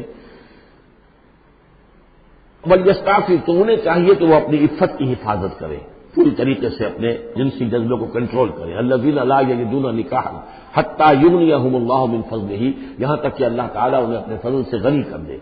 والذین یبتغون الکتاب مما ملکت ایمانکم فکاتبوہم، اور تمہارے غلاموں میں سے جو تمہارے ساتھ چاہیں مکاتبت کرنا. یہ مکاتبت کا قاعدہ یہ تھا کہ غلام یہ طے کرتا تھا کہ جناب میں آپ کو اتنے لاکھ درہم دے دوں گا، اتنی مدت کے اندر اندر آپ مجھے آزاد کر دیجیے. تو یہ معاہدہ ہو گیا، اب وہ آزاد ہو گیا. لیکن آزادی اسی میں ہے کہ اسے وہ رقم اتنی عرصے کے اندر ادا کرنی ہے. اب وہ کمائے گا، محنت کرے گا، کوشش کرے گا اور وہ رقم ادا کر دے گا. یہ مکاتبت تھی. تو جو بھی تمہارے غلاموں میں سے مکاتبت چاہیں، مما ملکت ایمانکم فکاتبوہم، تو یہ مکاتبت کر لیا کرو. قرآن مجید نے وہ تمام راستے کھولے ہیں کہ جن سے غلاموں کی آزادی کا جو ہے آسانی کے ساتھ تدریجاً سہج انداز کے اندر ان کی غلامی کا جو ہے سلسلہ ختم ہو کر آزادی کی طرف راستہ کھل جائے. فقاتلوہم ان علمتم فیہم خیرا، اگر تم دیکھ رہے ہو ان کے اندر کہ خیر ہے، بھلائی ہے، واقعتاً یہ شخص اعتماد کیا جا سکتا ہے، یہ بھاگ نہیں جائے گا اور یہ جو بھی کرنا چاہ رہا ہے معاہدہ اس کو پورا کرنے کی اس کی نیت ہے. وآتوہم من مال اللہ الذی آتاکم، پھر ایسے لوگوں کو جنہوں نے مکاتبت کی ہو تم بھی مال دیا کرو جو اللہ کا مال تمہارے پاس اللہ نے تمہیں دیا ہے. یعنی لوگ مدد بھی کریں اس کی تاکہ وہ اپنی اس رقم کو جلد از جلد ادا کر کے اور وہ پھر آزاد ہو جائے. وَلَا تُكْرِهُوا فَتَيَاتِكُمْ عَلَى الْبِغَاءِ، اور دیکھو اپنی بانگیوں کو، چھوکریوں کو، یہ جو وہاں پہ بانگیاں کنیزیں ہوتی تھی انہیں بدکاری پر مجبور نہ کرو. ان اردنا تحسنا، اگر وہ چاہیں کہ وہ پاک دامن رہیں، وہ کسی قلعے میں رہیں، اور ان سے چونکہ یہ بھی رواج وہاں تھا، ان بانگیوں سے پھر وہ پیشہ کراتے تھے. اب یہ اصل میں اصلاح ہو رہی ہے اس معاشرے کی، اور اس کے اندر ان چیزوں کو رفتہ رفتہ روکا جا رہا ہے. جیسے سورہ نساء میں آیا تھا، ایسا بھی ہوتا تھا کہ باپ کی بیویاں جو ہیں اپنی جو سوتیلی مائیں ہیں انہیں اپنے گھر میں ڈال دیا. لیکن یہ ساری چیزیں رفتہ رفتہ ایک ایک کر کے پھر ان کی بندش ہوئی ہے. تو وہ اپنی اولادیوں سے پیشہ کراتے تھے اور کمائی خود کھاتے تھے. تو فرمایا یہ بہت غلط ہے. لتبتغوا عرض الحیات الدنیا، تاکہ تم حاصل کرو دنیا کی زندگی کا سامان. ومن یکرہن فإن اللہ من بعد اکراہہن غفور رحیم، اور اگر کوئی ان کو مجبور کرے گا اس کام کے لیے تو اللہ تعالیٰ ان کی اس مجبوری کی بنا پر ان کے حق میں غفور اور رحیم ہوگا. تم پر وبال آئے گا، جو کام یہ غلط کروائے گا وبال اس پر آئے گا. اگر وہ خود جو ہے مجبوراً کر رہی ہے اور وہ اس کے لیے ذہناً تیار نہیں ہے تو بہرحال اللہ اس کے حق میں غفور اور رحیم ہوگا. وَلَقَدْ أَنزَلْنَا إِلَيْكُمْ آيَاتٍ مُبَيِّنَاتٍ، اور جب وہ ہم نے نازل کر دی ہے تمہاری جانب یہ روشن آیات. وَمَثَلًا مِّنَ الَّذِينَ خَلَوْا مِن قَبْلِكُمْ، اور وہ ساری باتیں بھی ہم نے بتا دی ہیں کہ جو ان لوگوں میں تھیں جو تم سے پہلے تھے. یہ ساری گندگیاں، معاشرت کی خرابیاں جو ہیں یہ پہلوں کے اندر بھی تھیں، ہم نے ان سب کی نشاندہی کر دی ہے. وہ موعظۃ للمتقین، اور اہل تقویٰ کے لیے ہم نے نصیحت یہ نازل فرما دی ہے. قد جاءتکم موعظۃ من ربکم وشفاء لما فی الصدور. اب یہ 5واں رکوع آ رہا ہے اور یہ ہمارے اس منتخب نصاب کا جو دوسرا حصہ ہے ایمان کی بحث، اس کے ضمن میں یہ بہت اہم درس ہے. اور یہ آیت نمبر 35 جو آ رہی ہے یہ قرآن مجید کی عظیم ترین آیات میں سے ہے. اس سورہ مبارکہ کی بھی آیت نمبر 35 اور سورہ احزاب میں بھی بالکل ٹھیک یہی نمبر آیت نمبر 35 آپ کو ملے گی. یہ ایمان پر اور وہ اسلام کی کیفیات پر قرآن مجید کی عظیم ترین آیات ہے.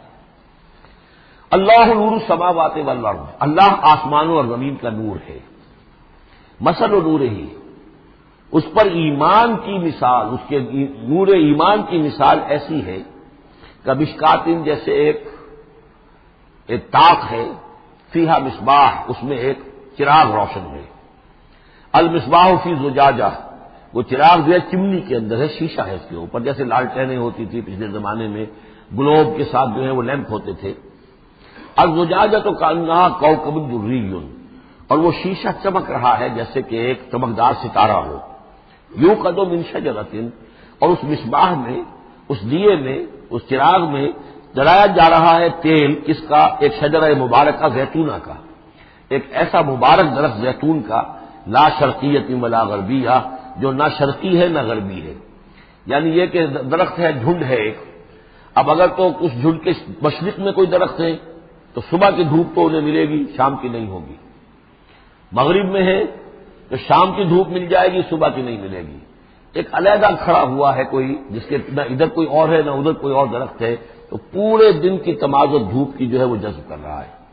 اور ایسے درخت کا جو روغن زیتون ہوتا تھا وہ بہت صاف شفاف، اسی کی مثال دی جا رہی ہے. جو نہ شرقی ہے نہ غربی ہے، وہ کسی جانب سے اوٹ میں ہے ہی نہیں. یکاد و زیتھا یضیء، اس کا جو روغن ہے وہ بھڑک اٹھنے کو بیتاب ہے، قریب ہے کہ روشن ہو جائے. ولو لم تمسسہ نار، چاہے اسے ابھی آگ نے چھوا ہی نہ ہو. نور علی نور، جب آنکھ بس کر جائے، چھو جائے تو پھر نور علی نور ہے، وہ بھڑک اٹھتا ہے۔ یہدی اللہ لنورہ من یشاء، اللہ تعالیٰ ہدایت فرماتا ہے اپنے نور کی جانب جس کو چاہتا ہے۔ وَيَضْرِبُ اللَّهُ الْأَمْثَالَ لِلنَّاسِ، اور اللہ تعالیٰ مثالیں بیان کرتا ہے لوگوں کے لیے۔ وَاللَّهُ بِكُلِّ شَيْءٍ عَلِيمٌ، اور اللہ ہر چیز کا کما حقہ علم رکھتا ہے۔ یہ اصل میں ایمان کے لیے، اس کے اجزاء ترکیبی کے لیے بہترین تمثیل ہے، جس کو میں پہلے بیان کرتا رہا ہوں کہ ایک ہے فطرت، انسانی فطرت۔ اگر فطرت سلیم ہے تو اس کے اندر یہ ایمانی حقائق موجود ہیں، معرفت خداوندی موجود ہے۔ البتہ اس پر کوئی پردے آ گئے ہیں، اس کے اوپر جو ہے کچھ غلاف پڑ گئے ہیں، اور جب آتی ہے وہی وہ اس کو ایکٹیویٹ کرتی ہے۔ آیات الہیہ جو ہیں، آیات قرآنیہ، وہ اندر کے جو ڈورمنٹ اس کی کانشسنس ہے ایمان کی، اس کو ایکٹیویٹ کر کے شعور پر لے آتی ہے۔ اس کو یوں سمجھے کہ جیسے تیل ہے۔ اب تیل ایک ہے کڑوا تیل، جس سے کہ ہم دیے کبھی جلایا کرتے تھے، اب تو شاید ہی کہیں آپ نے دیکھا ہو دیا کس کو کہتے ہیں، لیکن اس میں وہ کڑوا تیل جو جلتا تھا تو کڑوا تیل خود آگ نہیں پکڑ سکتا، اس میں بتی ڈالنی پڑتی تھی، کوئی کپڑے کی بتی ہے بٹکر یا یہ کہ وہ روئی کی بتی بنائی ہے، اس بتی کا اس پر آگ لگاتے تھے تو جل تو رہا ہے تیل، لیکن بواسطہ بتی، براہ راست وہ تیل جلنے کی پوزیشن میں نہیں ہے۔ لیکن ایک تیل ہے پیٹرول، جو کڑوے تیل سے روشنی حاصل کرنے کے لیے جتن کرنے پڑ رہے ہیں آپ کو جلانے کے لیے، اور پیٹرول گویا کہ بیتاب ہے، وہ بھڑک اٹھنے کو بیتاب ہے، ذرا سی چنگاری قریب آئی اور بھڑک گیا۔ اسی طریقے سے انسانوں کی طباع کا فرق ہے۔ کچھ لوگوں کی جو فطرت ہے اتنی سلیم ہوتی ہے، اتنی نیکی ہوتی ہے اس کے اندر، کہ جیسے ہی وہی سامنے آئی آئینہ جگمگا اٹھا ایک دم، اس لیے کہ اوپر غبار ہے ہی نہیں، اس کے اوپر کوئی اور جو ہے پردے پڑے ہوئے ہیں ہی نہیں۔ یہ مثال صدیقین کی ہے جو میں نے کل بھی آپ سے عرض کیا تھا کہ جیسے کہ حضور نے فرمایا میں نے جس کے سامنے بھی دعوت ایمان رکھی اس نے کچھ نہ کچھ توقف اور تردد ضرور کیا سوائے ابو بکر کے کہ ایک لہجے کا بھی توقف نہیں کیا۔ یہ اس لیے کہ ان کی فطرت اتنی سلیم تھی، گویا کہ وہ پیٹرول تھا ان کے اندر جو بھڑک اٹھنے کو بیتاب تھا کہ ذرا قریب بھی اگر دیاچدائی آ گئی تو بھڑک اٹھے۔ لیکن کچھ لوگ وہ تھے کہ جن کا تیل اتنا صاف اور پاک نہیں تھا، ان میں کوئی تکدر تھا، انہیں وقت لگ گیا، اگر چاہیے کہ بالآخر وہ ایمان لے آئے، لیکن یہ کہ کچھ اس میں بتی ڈالنی پڑی، کوئی اس کے لیے محنت کرنی پڑی۔ السابقون الاولون من المہاجرین والانصار والذین اتبعوہم بإحسان، پھر وہ لوگ ہیں جو بعد میں درجہ بدرجہ پھر ان کے بعد آتے چلے گئے۔ تو اسی طریقے سے ایمان کی مثال ہے کہ یہ روغن فطرت یا نور فطرت، نور روح، روحانی نور جو ہمارے اندر ہے نور تجلی بھی اسی خاک میں پنہاں، غافل تجرا صاحب ادراک نہیں ہے۔ وہ جو ہماری روح ملکوتی کے اندر جو نور ہے، یہ نور اور باہر سے جو قرآن کا نور، وحی کا نور آیا، ان دونوں کے نور کے اجتماع سے پھر نور علی نور کی کیفیت پیدا ہوئی۔ اب وہ نور ایمانی جو ہے وجود میں آ گیا۔ اللہ نور السماوات والارض مثل نورہ کمشکاۃ فیہا مصباح المصباح فی زجاجہ، اور ذہن میں رکھیے یہ ہمارا جو پنجر ہے پسلیوں کا، اس کی واقعتاً تاق کی سی شکل ہے، یہ نیچے سے چوڑا ہو رہا ہے، اوپر سے تنگ ہو رہا ہے، تاق ایسے ہی ہوتے تھے۔ ڈائفرام جو ہے وہ اس تاق کا گویا کہ فلور ہے، جو ہمارے ایبڈومینل کیویٹی کو چیسٹ کیویٹی سے علیحدہ کرنے والا عضو ہے، اور دل رکھا ہوا ہے اس کے اوپر، یہ گویا کہ چراغ ہے۔ اس دل میں نور ایمان ہوتا ہے، اس دل کے اندر جو ہے وہ اللہ کا نور، اور یہ نور بنا ہے دو چیزوں سے، ایک وہ نور فطرت جو اس کے اندر موجود تھا اس کی روح کے اندر، اور ایک نور وحی۔ ان دونوں کے اجتماع سے نور علی نور، وہ نور جو ہے وہ نور ایمان کی شکل میں اس قلب کے اندر جو ہے وہ جاگزی ہوا اور قلب منور ہو گیا۔ المصباح فی زجاجہ، الزجاجۃ کأنہا کوکب دری یوقد من شجرۃ مبارکۃ زیتونۃ لا شرقیۃ ولا غربیہ یکاد زیتها یضیء ولو لم تمسسہ نار نور علی نور یہدی اللہ لنورہ من یشاء۔ یہ نور علی نور ہے، دو نوروں کے جمع ہونے سے یہ نور ایمان وجود میں آیا، نور فطرت، نور وحی۔ اور اللہ تعالیٰ ہدایت دیتا ہے اپنے نور کی جس کو چاہتا ہے، اور اللہ یہ مثالیں لوگوں کے لیے بیان کرتا ہے۔ باقی اللہ کو تو ہر شے کا کما حقہ علم ہے، مثال کی ضرورت انسانوں کے لیے ہے کہ جو ان لطیف حقائق کو ایسے ہی اور خود نہیں سمجھ سکتے۔ اب جن لوگوں کے دلوں میں یہ نور ایمان پیدا ہو جاتا ہے، ان کی ایک جھلک دکھائی جا رہی ہے کہ ان کی شخصیت، ان کی زندگی کی دلچسپیاں کیا ہوتی ہیں۔ فی بیوت اذن اللہ ان ترفع ویذکر فیہا اسمہ، ان گھروں میں جن کا کہ اللہ نے حکم دیا ہے کہ انہیں بلند کیا جائے، یعنی مساجد۔ بلند کرنے سے مطلب یہ ہے کہ ان کو نمایاں بنایا جائے، ہر مسلمان آبادی میں معلوم ہو کہ مسجد ایک نمایاں شے ہے. یہ ضروری نہیں کہ اس کی ڈیکوریشن ہو، اس کے اوپر جو ہے خام خواہ تکلفات میں پیسے خرچ کیے جائیں، لیکن یہ کہ ایک تو یہ کہ وہ نمایاں ہونی چاہیے، معلوم ہو کہ اس آبادی کا مرکز یہ ہے. نمبر دو یہ ہے کہ ترفع، اس کو ہر طریقے سے ہر مانوی گندگی سے بھی پاک رکھا جائے. وَيُذْكَرَ فِيهَا اسْمُهُ، اس میں اس کا نام لیا جائے. يُسَبِّحُ لَهُ فِيهَا بِالْغُدُوِّ وَالْآصَالِ، یہ جو صاحب ایمان لوگ ہیں جن کے دلوں میں ایمان کی قندیلیں روشن ہیں، یہ تسبیح کرتے ہیں اللہ کی ان گھروں کے اندر صبح کے وقت بھی اور شام کے وقت بھی. رجال، وہ جواں مرد، لا تلہیہم تجارۃ ولا بیع عن ذکر اللہ واقام الصلاۃ، جن کو غافل نہیں کر سکتی نہ کوئی تجارت نہ کوئی خرید و فروخت اللہ کی یاد سے اور نماز کے قائم کرنے سے، وایتاء الزکاۃ اور زکوٰۃ کے ادا کرنے سے. یخافون یومن، یہ سب کچھ کر کے بھی وہ ڈرتے رہتے ہیں، لرزاں و ترساں رہتے ہیں، کانپتے رہتے ہیں اس دن کے تصور سے. تتقلب فیہ القلوب والابصار، جس میں کہ دل بھی الٹ جائیں گے اور نگاہیں بھی الٹ جائیں گی. لیجزیہم اللہ احسن ما عملوا، تاکہ اللہ تعالیٰ ان کو بدلے میں دے بہترین جزا ان کے اعمال کی. ویزیدہم من فضلہ، اور اضافہ کرے اپنی طرف سے اپنے فضل میں سے. واللہ یرزق من یشاء بغیر حساب، اور اللہ تعالیٰ چاہتا ہے دیتا ہے جس کو چاہتا ہے بغیر حساب. اللہم ربنا اجعلنا منہم، یہ تو مومن صادق کے لیے ایمان ان کے دلوں میں ہے، اس کی تمثیل یہ ہے، اور ان کے کردار کی جھلک یہ ہے.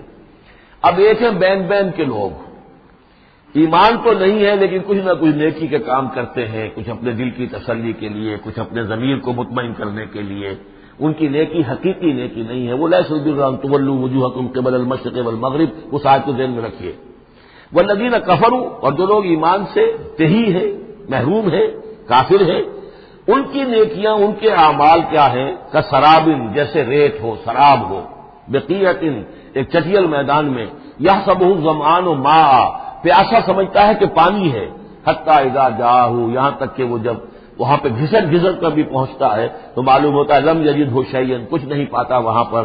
ووجد اللہ عندہ، اور اللہ کو پاتا ہے وہاں موجود. فوفاہ حسابہ، تو اللہ تعالیٰ اس کا حساب اسے پورا چکا دیتا ہے. واللہ سریع الحساب، اور اللہ جو ہے حساب چکانے میں دیر نہیں لگاتا. یعنی یہ جو نیکیاں ہوتی جھوٹی نیکیاں، ملمے کی نیکیاں، حقیقی ایمان نہیں ہے، ایمان باللہ نہیں ہے، ایمان بالآخرت نہیں ہے، لیکن یوں ہی کچھ نہ کچھ نیکیاں ہیں، کچھ خدمت خلق کے کام ہے. اس طرح کی چیزیں اللہ کی نگاہ میں ان کی کوئی وقت نہیں. اس کے لیے پہلے ایک مثال سورہ ابراہیم میں آ چکی ہے. دوسری مثال یہ کہ یہ نیکیاں سراب کے مانند ہیں، جنہیں پیاسا سمجھتا ہے کہ یہ پانی ہے، حقیقت میں پانی نہیں ہے. اب تیسرا جو کردار ہے وہ یہ ہے کہ جن کے دلوں میں، جن کی زندگیوں میں یہ جھوٹ موٹ کی نیکی بھی نہیں ہے، نفس پرستی اور دنیا پرستی، اور ان کے اندر ہر طرح کی گندگی جو ہے وہ آ چکی ہے. ان کی مثال کیا ہے؟ او کظلمات فی بحر اللجی، یا جیسے کہ اندھیرے ہوں ایک بڑے گہرے سمندر میں. یغشاہ موج، اس کے اوپر ایک موج چڑھی ہوئی ہو. من فوقہ موج، اس کے اوپر ایک اور موج ہو. من فوقہ سحاب، اور اوپر جو ہے بادل بھی ہو. یعنی اندھیری رات ہے، کوئی روشنی نہیں، اوپر بادل ہے، نہ چاند اور ستاروں کی کوئی روشنی نہیں آ رہی. اور اس کے ساتھ ہی یہ ہے کہ موج کے اوپر موج چڑھی ہوئی ہے. ظلمات بعضها فوق بعض، یہ اندھیروں پر اندھیرے ہیں. اذا اخرج یدہ لم یکد یراہا، جب وہ اپنا ہاتھ نکالتا ہے تو اس کو بھی نہیں دیکھ سکتا، جسے ہم کہتے ہیں اپنے محاورے میں ہاتھ کو ہاتھ سجائی نہیں دیتا. وَأَلَّمْ يَجْعَلِ اللَّهُ لَهُ نُورًا، اور جس کو اللہ تعالیٰ ہی نے کوئی نور عطا نہ کیا ہو، فما لہ من نور، تو اس کے لیے پھر کہیں کوئی نور نہیں ہے. یہ وہ لوگ ہیں کہ جن کی زندگیاں کسی ملمے کی نیکی سے بھی خالی ہیں، اندھیارے ہی اندھیارے ہیں. ظلمات بعضها فوق بعض. الم تر ان اللہ یسبح له من فی السماوات والارض والطیر صافات کل قد علم صلاته وتسبیحه واللہ علیم بما یفعلون. صدق اللہ العظیم.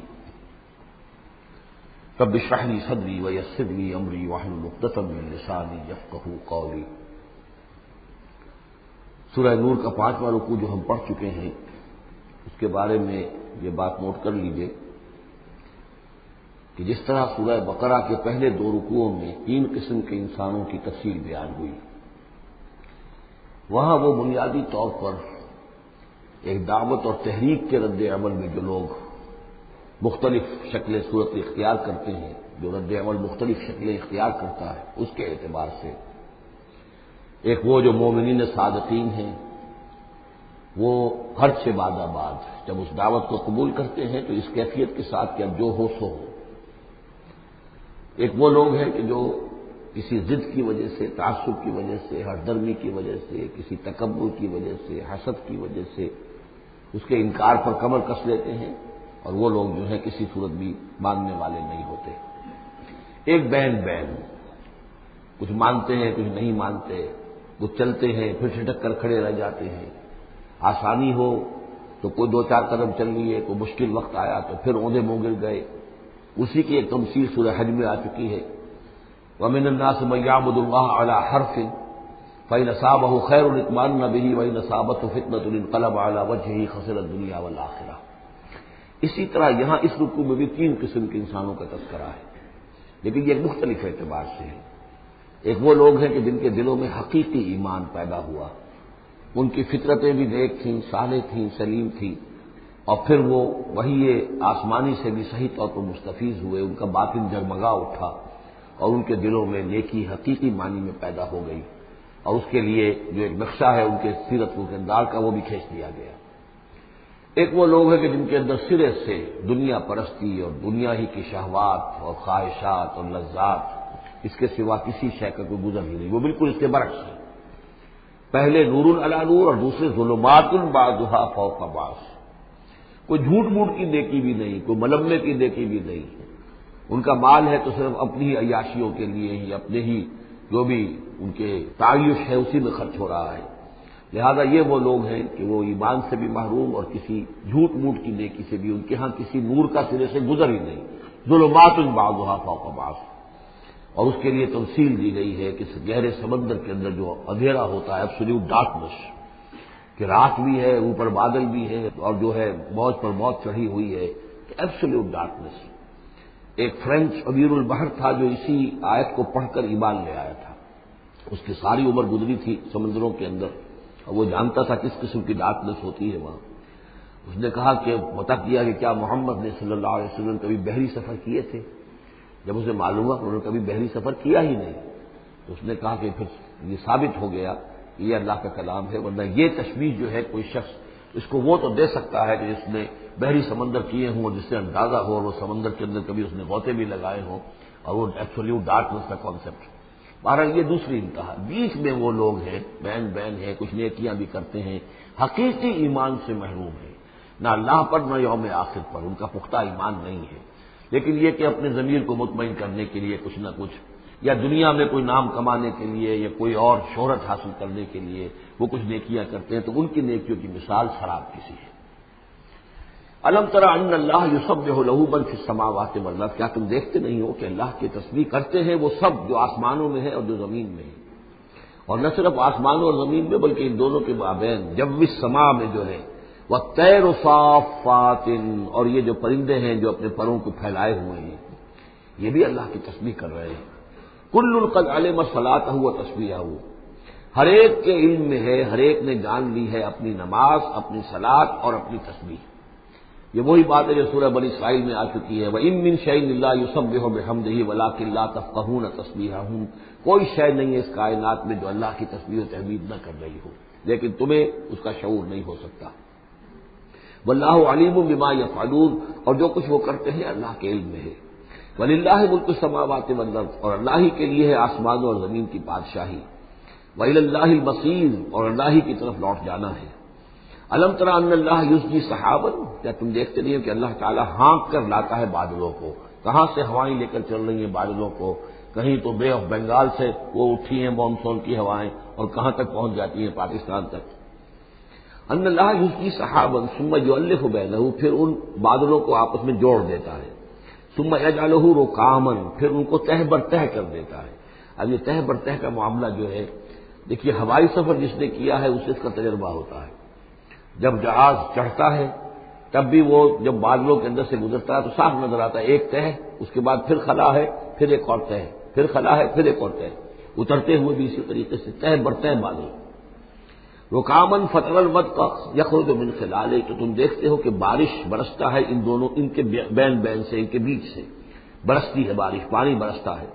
وَيُنَزِّلُ مِنَ السَّمَاءِ مِن جِبَالٍ فِيهَا مِن بَرَدٍ، اور اللہ تعالیٰ اتارتا ہے آسمان سے وہ پہاڑ بھی کہ جن میں وہ اولے ہوتے ہیں، یعنی یہ کہ اولے جو آ رہے ہیں زمین پر تو معلوم ہوتا ہے کہ جیسے ان کے بھی کوئی پہاڑ ہے آسمانوں کے اندر۔ فیصیب بہ من یشاء، تو اللہ تعالیٰ یہ اولے برسا دیتا ہے جس پر چاہتا ہے، یعنی جس کی کھیتی برباد اللہ کو کرنی ہوتی ہے کسی سبب سے، اس کی کھیتی کے اوپر یہ اولے جا کے برس جاتے ہیں۔ وَيَصْرِفُ عَن مَّن یشاء، اور ان کا رخ پھیر دیتا ہے جس سے چاہتا ہے۔ ایسا بھی ہوتا ہے بعض اوقات کہ بالکل ایک کھیت جو ہے وہ بالکل تباہ و برباد ہو گیا ہے اور برابر کا کھیت بالکل ٹھیک ہے، اس کے اوپر کوئی اولا نہیں گرا۔ یکاد سنا برقہ یذھب بالابصار، اور اس کی جو بجلی کی کوند ہے وہ اس قریب ہے کہ وہ لوگوں کی نگاہوں کو اچک کر لے جائے۔ یقلب اللہ اللیل والنہار، اللہ تعالیٰ عدلتا بدلتا رہتا ہے دن اور رات کو۔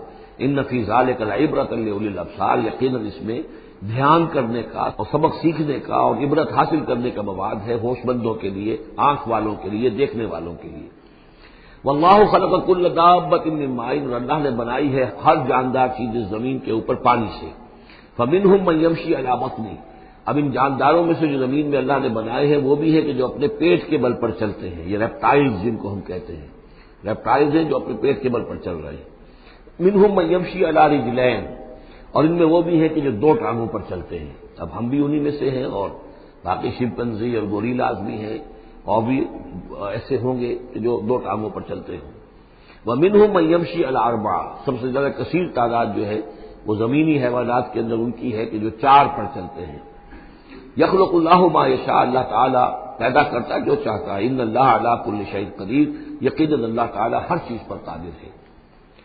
اب کافی عرصے کے بعد منافقین کا تذکرہ قرآن مجید میں ہو رہا ہے، کیونکہ یہ ہم نے سورہ یونس سے لے کر اور سورہ مومنون تک جو 14 صورتیں پڑھی ہیں ان میں تو سارا معاملہ تھا مشرکین عرب سے، کفار سے، مشرکین سے، ساری بحث ان سے تھی۔ کہیں کہیں گفتگو کا رخ جو ہے وہ اہل کتاب کی طرف ہوئے سخن، بغیر انہیں باضابطہ خطاب کیے ہوئے، اور یا پھر تیسرا خطاب حضور سے ہے ذاتی، اور حضور کی وساطت سے اہل ایمان کے ساتھ، اور ابھی وہاں نفاق کا کوئی اس قسم کا موجود نہیں تھا معاملہ کہ منافقین کے ساتھ رد و قضا ہوتی۔ لیکن یہ تو چونکہ سورت نازل ہو رہی ہے سن 6 ہجری میں، یہ گویا کہ یوں سمجھیے کہ عین مدنی جو دور ہے اس کا عین وسط ہے بالکل۔ سن 11 میں حضور کا انتقال ہوا ہے، تو سن 6 یوں سمجھیے کہ ان دونوں کے بالکل وسط کے اندر ہے، یہ بالکل درمیانی دور ہے مدنی دور کا۔ یہاں پر تذکرہ ہو رہا ہے منافقین کا۔ لقد انزلنا آیات مبینات، ہم نے نازل کی ہیں روشن آیات۔ واللہ یہدی من یشاء الی صراط مستقیم، اور اللہ تعالیٰ ہدایت دیتا ہے جس کو چاہتا ہے سیدھے راستے کی طرف۔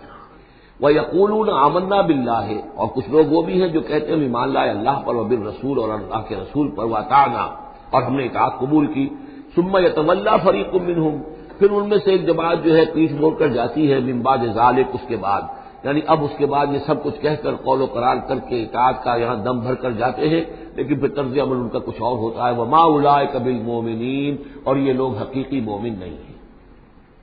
وَإِذَا دُعُوا إِلَى اللَّهِ وَرَسُولِهِ لِيَحْكُمَ بَيْنَهُمْ، اور جب انہیں پکارا جاتا ہے، بلایا جاتا ہے کہ آؤ اللہ کی طرف اور رسول کی طرف کہ ان کے مابین فیصلے کرے۔ یہ سورہ نساء میں ہم یہ سارے مضامین بڑی تفصیل سے پڑھ چکے ہیں کہ وہ لوگ چاہتے تھے کہ اپنے مقدمات جو ہیں وہ یہودیوں کی عدالت میں لے جائیں، اس لیے کہ حضور کے ہاں انہیں اندیشہ ہوتا تھا کہ یہاں تو بالکل صحیح فیصلہ ہو جائے گا۔ تو اس طرح کا بھی ان کا کردار تھا۔ جب انہیں بلایا جاتا ہے اللہ کے اور اس کے رسول کی طرف کہ آؤ کہ وہ فیصلہ کرے تمہارے مابین، اذا فریق منہم معرضون، تو ان میں سے ایک گروہ اور ایک جماعت ایسی ہے جو اعراض کرتی ہے اور کرنی کترا جاتی ہے۔ وَإِن يَكُن لَّهُمُ الْحَقُّ يَأْتُوا إِلَيْهِ مُذْعِنِينَ، اور اگر وہ ان کو معلوم ہو کہ حق ہمارے ساتھ ہے، یعنی ہم حق پر ہیں اس مقدمے میں، تو پھر وہ آتے ہیں بڑا یقین کا اظہار کرتے ہوئے، اذعان کے ساتھ اور یقین کے ساتھ اور اپنے ایمان کا اظہار کرتے ہوئے، کیونکہ انہیں یقین ہے کہ ہمارا کیس سچا ہے اور حضور کی عدالت میں ہم جائیں گے تو ہمارے حق میں فیصلہ ہو جائے گا، تو اب کوئی رکاوٹ نہیں۔ یاتوا الیہ مذعنین، خوب یقین کا، اعتماد کا اظہار کرتے ہوئے آتے ہیں۔ افی قلوبہم مرض، کیا ان کے دلوں میں روگ ہے؟ ام ارتابوا، یا یہ شکوک میں مبتلا ہو گئے ہیں؟ ام یخافون ان یحیف اللہ علیہم، یا انہیں یہ اندیشہ ہے کہ اللہ تعالیٰ جو ہے ان کے ساتھ ناانصافی کرے گا، ورسولہ، وہ اس کے رسول، بل اولئک هم الظالمون، نہیں بلکہ حقیقت میں یہی ظالم ہے۔ ایمان کی اصل حقیقت سے چونکہ یہ محروم ہے، لہذا ساری غلطی ان کے اپنے کردار میں ہے۔ انما کان قول المؤمنین اذا دعوا الی اللہ ورسولہ لیحکم بینہم، جو حقیقی مومن ہوتے ہیں ان کو تو جب بلایا جاتا ہے اللہ کی طرف اور اس کے رسول کی طرف کہ وہ فیصلہ کرے ان کے مابین، تو ان کا قول تو یہی ہوتا ہے ان یقولوا سمعنا واطعنا، کہ وہ کہتے ہیں کہ ہم نے سنا اور ہم نے مانا۔ ہم حاضر ہیں، جو بھی فیصلہ محمد رسول اللہ کا ہوگا ہم اسے بسر و چشم تسلیم کریں گے۔ انما کان قول المؤمنین اذا دعوا الی اللہ ورسولہ لیحکم بینہم ان یقولوا سمعنا واطعنا واولئک هم المفلحون، اور یقیناً وہی لوگ ہیں جو پھر فلاح پانے والے ہیں۔ ومن یطع اللہ ورسولہ، اور جو اللہ کی اور اس کے رسول کی اطاعت کرتا ہے، ویخشى اللہ ویتقہ، اور اللہ کا خوف بھی رکھتا ہے، اس کا تقوی اختیار کرتا ہے، فاولئک هم الفائزون، تو یقیناً وہی لوگ ہیں کہ جو کامیاب ہونے والے ہیں۔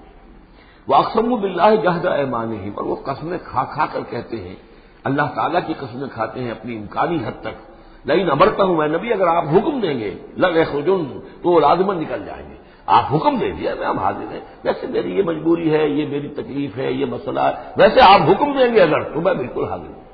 یہ آپ کو اب بھی معلوم ہوگا کہ ہماری جماعتی زندگیوں کے اندر یہ مسئلہ ہوتا ہے کہ کوئی امیر ہے، اس نے ایک بات کہی ہے، کھل کر اس نے کہہ دیا ہے کہ میں یہ چاہتا ہوں کہ معاملہ اس طرح کیا جائے۔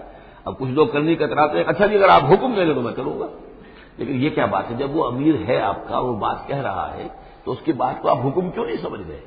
اسی طریقے سے حضور صلی اللہ علیہ وسلم نے جب فرما دیا ہے کہ نکلنا ہے، اب دشمن کے مقابلے کے لیے نکلو، اب آپ چاہتے ہیں پی کال کر کے حضور ایک ایک کی خوشامد کریں کہ آئیے آپ ضرور نکلیے، خدا کے لیے ضرور چلیے، یہ حضور کرنے والے نہیں ہیں۔ وَأَقْسَمُوا بِاللَّهِ جَهْدَ أَيْمَانِهِمْ، اور یہ اللہ کی قسمیں کھا کھا کر کہتے ہیں اپنی امکانی حد تک، لئن امرتہم، اے نبی آپ کا حکم ہوگا کہ میں حاضر ہوں، لَيَخْرُجُنَّ، ہم ضرور نکلیں گے۔ قُل لَا تُقْسِمُوا، اے نبی ان سے کہیے تم قسمیں مت کھاؤ، طاعۃ معروفہ، معروف طریقے پر اطاعت اختیار کرو۔ تم نے اعلان کیا ہے کہ تم مجھ پر ایمان لائے ہو، تم نے اعلان کیا ہے کہ تم مجھے اللہ کا رسول سمجھتے ہو، اب جو میں کہہ رہا ہوں اسے قبول کرو، اختیار کرو۔ یہ کیا ہے کہ میں کسی کو ایک ایک کو علیحدہ علیحدہ حکم دوں؟ ان اللہ خبیر بما تعملون، یقیناً جو کچھ تم کر رہے ہو اللہ اس سے باخبر ہے۔ قل اطیعوا اللہ واطیعوا الرسول، اے نبی کہہ دیجئے۔ اب دیکھیے نوٹ کر لیجئے، سورہ نساء میں میں نے تفصیل سے آپ کو بیان کیا تھا کہ منافقین پر تین ہی چیزیں بھاری تھیں۔ نمبر ایک، حضور کی شخصی اطاعت کرنا۔ نمبر دو، جہاد اور قتال کے لیے نکلنا۔ نمبر تین، ہجرت۔ تین ایشوز کے اوپر بڑی تفصیل سے وہاں گفتگو ہو چکی ہے۔ یہاں اطاعت رسول کو جو ہے، جو پہلا مضمون تھا سورہ نساء میں، اسی کو زیادہ موقع کیا جا رہا ہے۔ قل اطیعوا اللہ واطیعوا الرسول، کہیے ان سے اطاعت کرو، اللہ کی اطاعت کرو، اس کے رسول کی صلی اللہ علیہ وسلم۔ فإن تولوا، پھر اگر یہ پیٹھ موڑ لے، اگر تم منہ پھیرو گے، اگر منہ موڑ لو گے، فإنما علیہ ما حمل، تو سن لو ہمارے نبی پر ذمہ داری ہے اس کام کی جو ہم نے ان پر ڈالا ہے۔ وعلیکم ما حملتم، اور تم سے باز پرس ہوگی اس کی جو تمہارے اوپر ڈالا گیا ہے۔ یعنی نبی نے جو ذمہ داری تھی، اللہ کا دین تم تک پہنچایا، اللہ کے احکام پہنچا دیے، ان کا کام جو ہے اس پر ختم ہو گیا۔ اب اطاعت کرنا، اس کی تعمیل کرنا، اس کے حکم پر چلنا، اللہ کے دین کے لیے تن من دھن لگانا، اور یہ سارا کام تمہیں کرنا ہے۔ تو جو ان کی ذمہ داری ہے وہ ادا کریں گے، اور اللہ کے ہاں ان کے بارے میں سوال کر لیا جائے گا، اور جو تمہاری ذمہ داری ہے ظاہر بات ہے کہ اس کے جواب بھی تمہیں کرنے ہیں۔ اس میں یہ بھی ہوتا ہے بسا اوقات کہ کسی شخص کو یہ گمان ہو جائے، ظاہر بات ہے میں نے آپ کو سنایا تھا کہ ایک شخص نے کہہ دیا تھا حضور سے، اے دل یا محمد، اے محمد عدل سے کام لیجیے صلی اللہ علیہ وسلم، بڑی گستاخی کے ساتھ اس نے کہا، وہ ایک الزام لگایا کہ آپ یہ جو صدقات کی جو تقسیم کر رہے ہیں یا مال غنیمت تقسیم کر رہے ہیں، اس میں آپ عدل سے کام نہیں لے رہے۔ تو حضور نے بھی غصے میں جواب دیا تھا کہ انما عدل فرم یا عدل، اگر میں عدل نہیں کروں گا تو کون کرے گا؟ اسی طریقے سے ہو سکتا ہے کسی جماعتی زندگی کے اندر کوئی امیر ہے اور اس سے کوئی شخص یہ محسوس کرے، اس کا ساتھی، کہ مجھ پر زیادتی کی ہے انہوں نے، امیر نے زیادتی کی ہے، کوئی بات نہیں، امیر نے زیادتی کی ہے تو امیر اس کی جواب دہی اللہ کے ہاں کر لے گا، اللہ تعالیٰ کے ہاں جواب دہی ہو جائے گی، اور ہو سکتا ہے اس کے کچھ نیکیاں ہے وہ تمہارے حساب میں اللہ تعالیٰ درج کر دے، لینا دینا وہاں ہو جائے گا، ڈیبٹ کریڈٹ ہو جائے گا۔ لیکن اس کا مطلب یہ ہو کہ ناراض ہو کر بیٹھ رہا ہو کہ اب اپنی ذمہ داریاں ادا نہیں ہو رہی، تو پھر تو جواب دہی تمہاری ہو جائے گی اللہ کے ہاں، ایکسپلینیشن کال تمہاری ہو جائے گی کہ ناراض ہو کر بیٹھ رہے ہیں کیونکہ انہوں نے میرے ساتھ یہ کیا ہے، لہٰذا میں بس اب کام کچھ نہیں کروں گا۔ یہ تو گویا کہ ایک منفی طرز عمل ہے، تمہیں جواب دہی کرنی ہے اپنے فرائض کی، اپنی ذمہ داریوں کی۔ تو یہ جماعتی زندگی سے متعلق بعض بہت اہم ہیں جو مباحث اس سورہ مبارکہ میں آئے ہیں، اور ان میں سے بعض ہمارا جو منتخب نصاب نمبر 2 ہے، جو اس سورہ مبارکہ کے آخری آیات ہیں، وہ اس کے ایک درس کی حیثیت سے اس میں شامل ہے۔ جو جماعتی زندگی جو ہے، جب ایک جماعت بنانی پڑے گی، اگر دین کا کام کرنا ہے تو اکیلے اکیلے تو نہیں ہو سکتا، جماعت کا نظم ہو، ایک ڈسپلن ہو، ایک حزب اللہ وجود میں آئے، جو سورہ مائدہ میں دیکھ آئے ہیں، فإن حزب اللہ هم الغالبون، غلبہ جو ہے تو حزب اللہ کو اللہ تعالیٰ دیتا ہے، ید اللہ علی الجماعہ، جماعت کے اوپر اللہ کا ہاتھ ہے، جماعت کی کو اللہ کی نصرت اور تائید حاصل ہوتی ہے۔ اس جماعتی زندگی کے بعد ایسے نفسیاتی معاملات ہوتے ہیں اور اس کے اندر بعض ایسے حساس مسائل ہوتے ہیں کہ جن کے بارے میں بڑی عمدہ رہنمائی دی گئی ہے مختلف مقامات پر، ان پر ہم نے پھر مرتب کیا ہے منتخب نصاب، مطالعہ قرآن حکیم کا منتخب نصاب نمبر 2۔ قل اطیعوا اللہ واطیعوا الرسول فإن تولوا فإنما علیہ ما حمل، ان پر جو ذمہ ہے وہ ان کی اپنی ذمہ داری کا، اور تمہارے اوپر جو بوجھ ہے جو تمہاری مسئولیت ہے وہ تمہاری ذمہ داری کی۔ وإن تطیعوہ تہتدوا، جان لو یہ اللہ کے رسول ہیں، اگر تم ان کی اطاعت پر کاربند رہو گے تبھی تم ہدایت یافتہ ہوگے۔ وما علی الرسول الا البلاغ المبین، اور ہمارے رسول پر سوائے صاف صاف پہنچا دینے کی اور کوئی ذمہ داری نہیں ہے۔ اب جو آیت آ رہی ہے یہ بھی طویل آیات میں سے اور عظیم ترین آیات میں سے آیت استخلاف، یہ خلافت کا جو اللہ تعالیٰ نے وعدہ کیا ہے اس امت سے۔ وعد اللہ الذین آمنوا منکم وعملوا الصالحات، اے مسلمانوں اللہ کا وعدہ ہے تم میں سے ان لوگوں کے ساتھ جو ایمان اور عمل صالح کی شرطیں پوری کر دیں گے۔ یہ نام کے مسلمان، نسلی مسلمان جو اللہ کے حکم پر چلتے بھی نہ ہوں، اللہ کے احکام کے مطابق عمل نہ کرتے ہوں، دین کے لیے تن من دھن لگانے کو تیار نہ ہوں، ان سے یہ وعدہ نہیں ہے۔ وعدہ ہے حقیقی اہل ایمان جو ایمان حقیقی کی شرط پوری کرے اور ایمان کے جو عملی تقاضے ہیں ان کو بھی بجا لائے۔ وعد اللہ الذین آمنوا منکم وعملوا الصالحات لیستخلفنہم فی الارض، کہ وہ انہیں زمین میں خلافت عطا کرے گا، حکومت عطا کرے گا، غلبہ عطا کرے گا، کما استخلف الذین من قبلہم، جیسے کہ اس نے خلافت عطا کی تھی ان کو جو ان سے پہلے تھے۔ حضرت داؤد کو، حضرت طالوت کو، حضرت سلیمان کو جو خلافت دی گئی، بعد میں بھی مکابی حکومت قائم ہوئی ہے، اس میں بھی خلافت قائم ہوئی، تو یہ خلافت جیسے پہلے ہم نے دی تھی سابقہ امت مسلمہ کو، ایسے ہی اے امت محمد صلی اللہ علیہ وسلم تمہیں بھی خلافت دی جائے گی، بشرطے کہ ایمان اور عمل صالح کی یہ 2 شرطیں تم پوری کرو۔ اب یہ خلافت جو ہے اس کو 3 انداز میں یہاں بیان کیا گیا ہے۔ لیستخلفنہم فی الارض، انہیں لازماً خلافت دے گا زمین میں، حکومت دے گا، کما استخلف الذین من قبلہم، جیسے کہ خلافت دی تھی اور حکومت دی تھی ان کو کہ جو ان سے پہلے تھے۔ ولا یمکنن لہم دینہم الذی ارتضی لہم، اور ان کے اس دین کو زمین میں غلبہ عطا کرے گا، قوت عطا کرے گا، تمکن عطا کرے گا جو اللہ نے ان کے لیے پسند کر لیا ہے۔ ظاہر بات ہے مسلمانوں کی خلافت ہے تو اس کے معنی کیا ہے؟ اللہ کے دین کا غلبہ ہے، وہ تو بات تو ایک ہی ہے، اللہ کا دین غالب، اس کی کیا معنی ہے؟ مسلمانوں کی خلافت۔ تو چیز ایک ہی ہے لیکن یہاں 3 الفاظ لا کر اس کی اہمیت کو نمایاں کیا جا رہا ہے 3 اعتبارات سے۔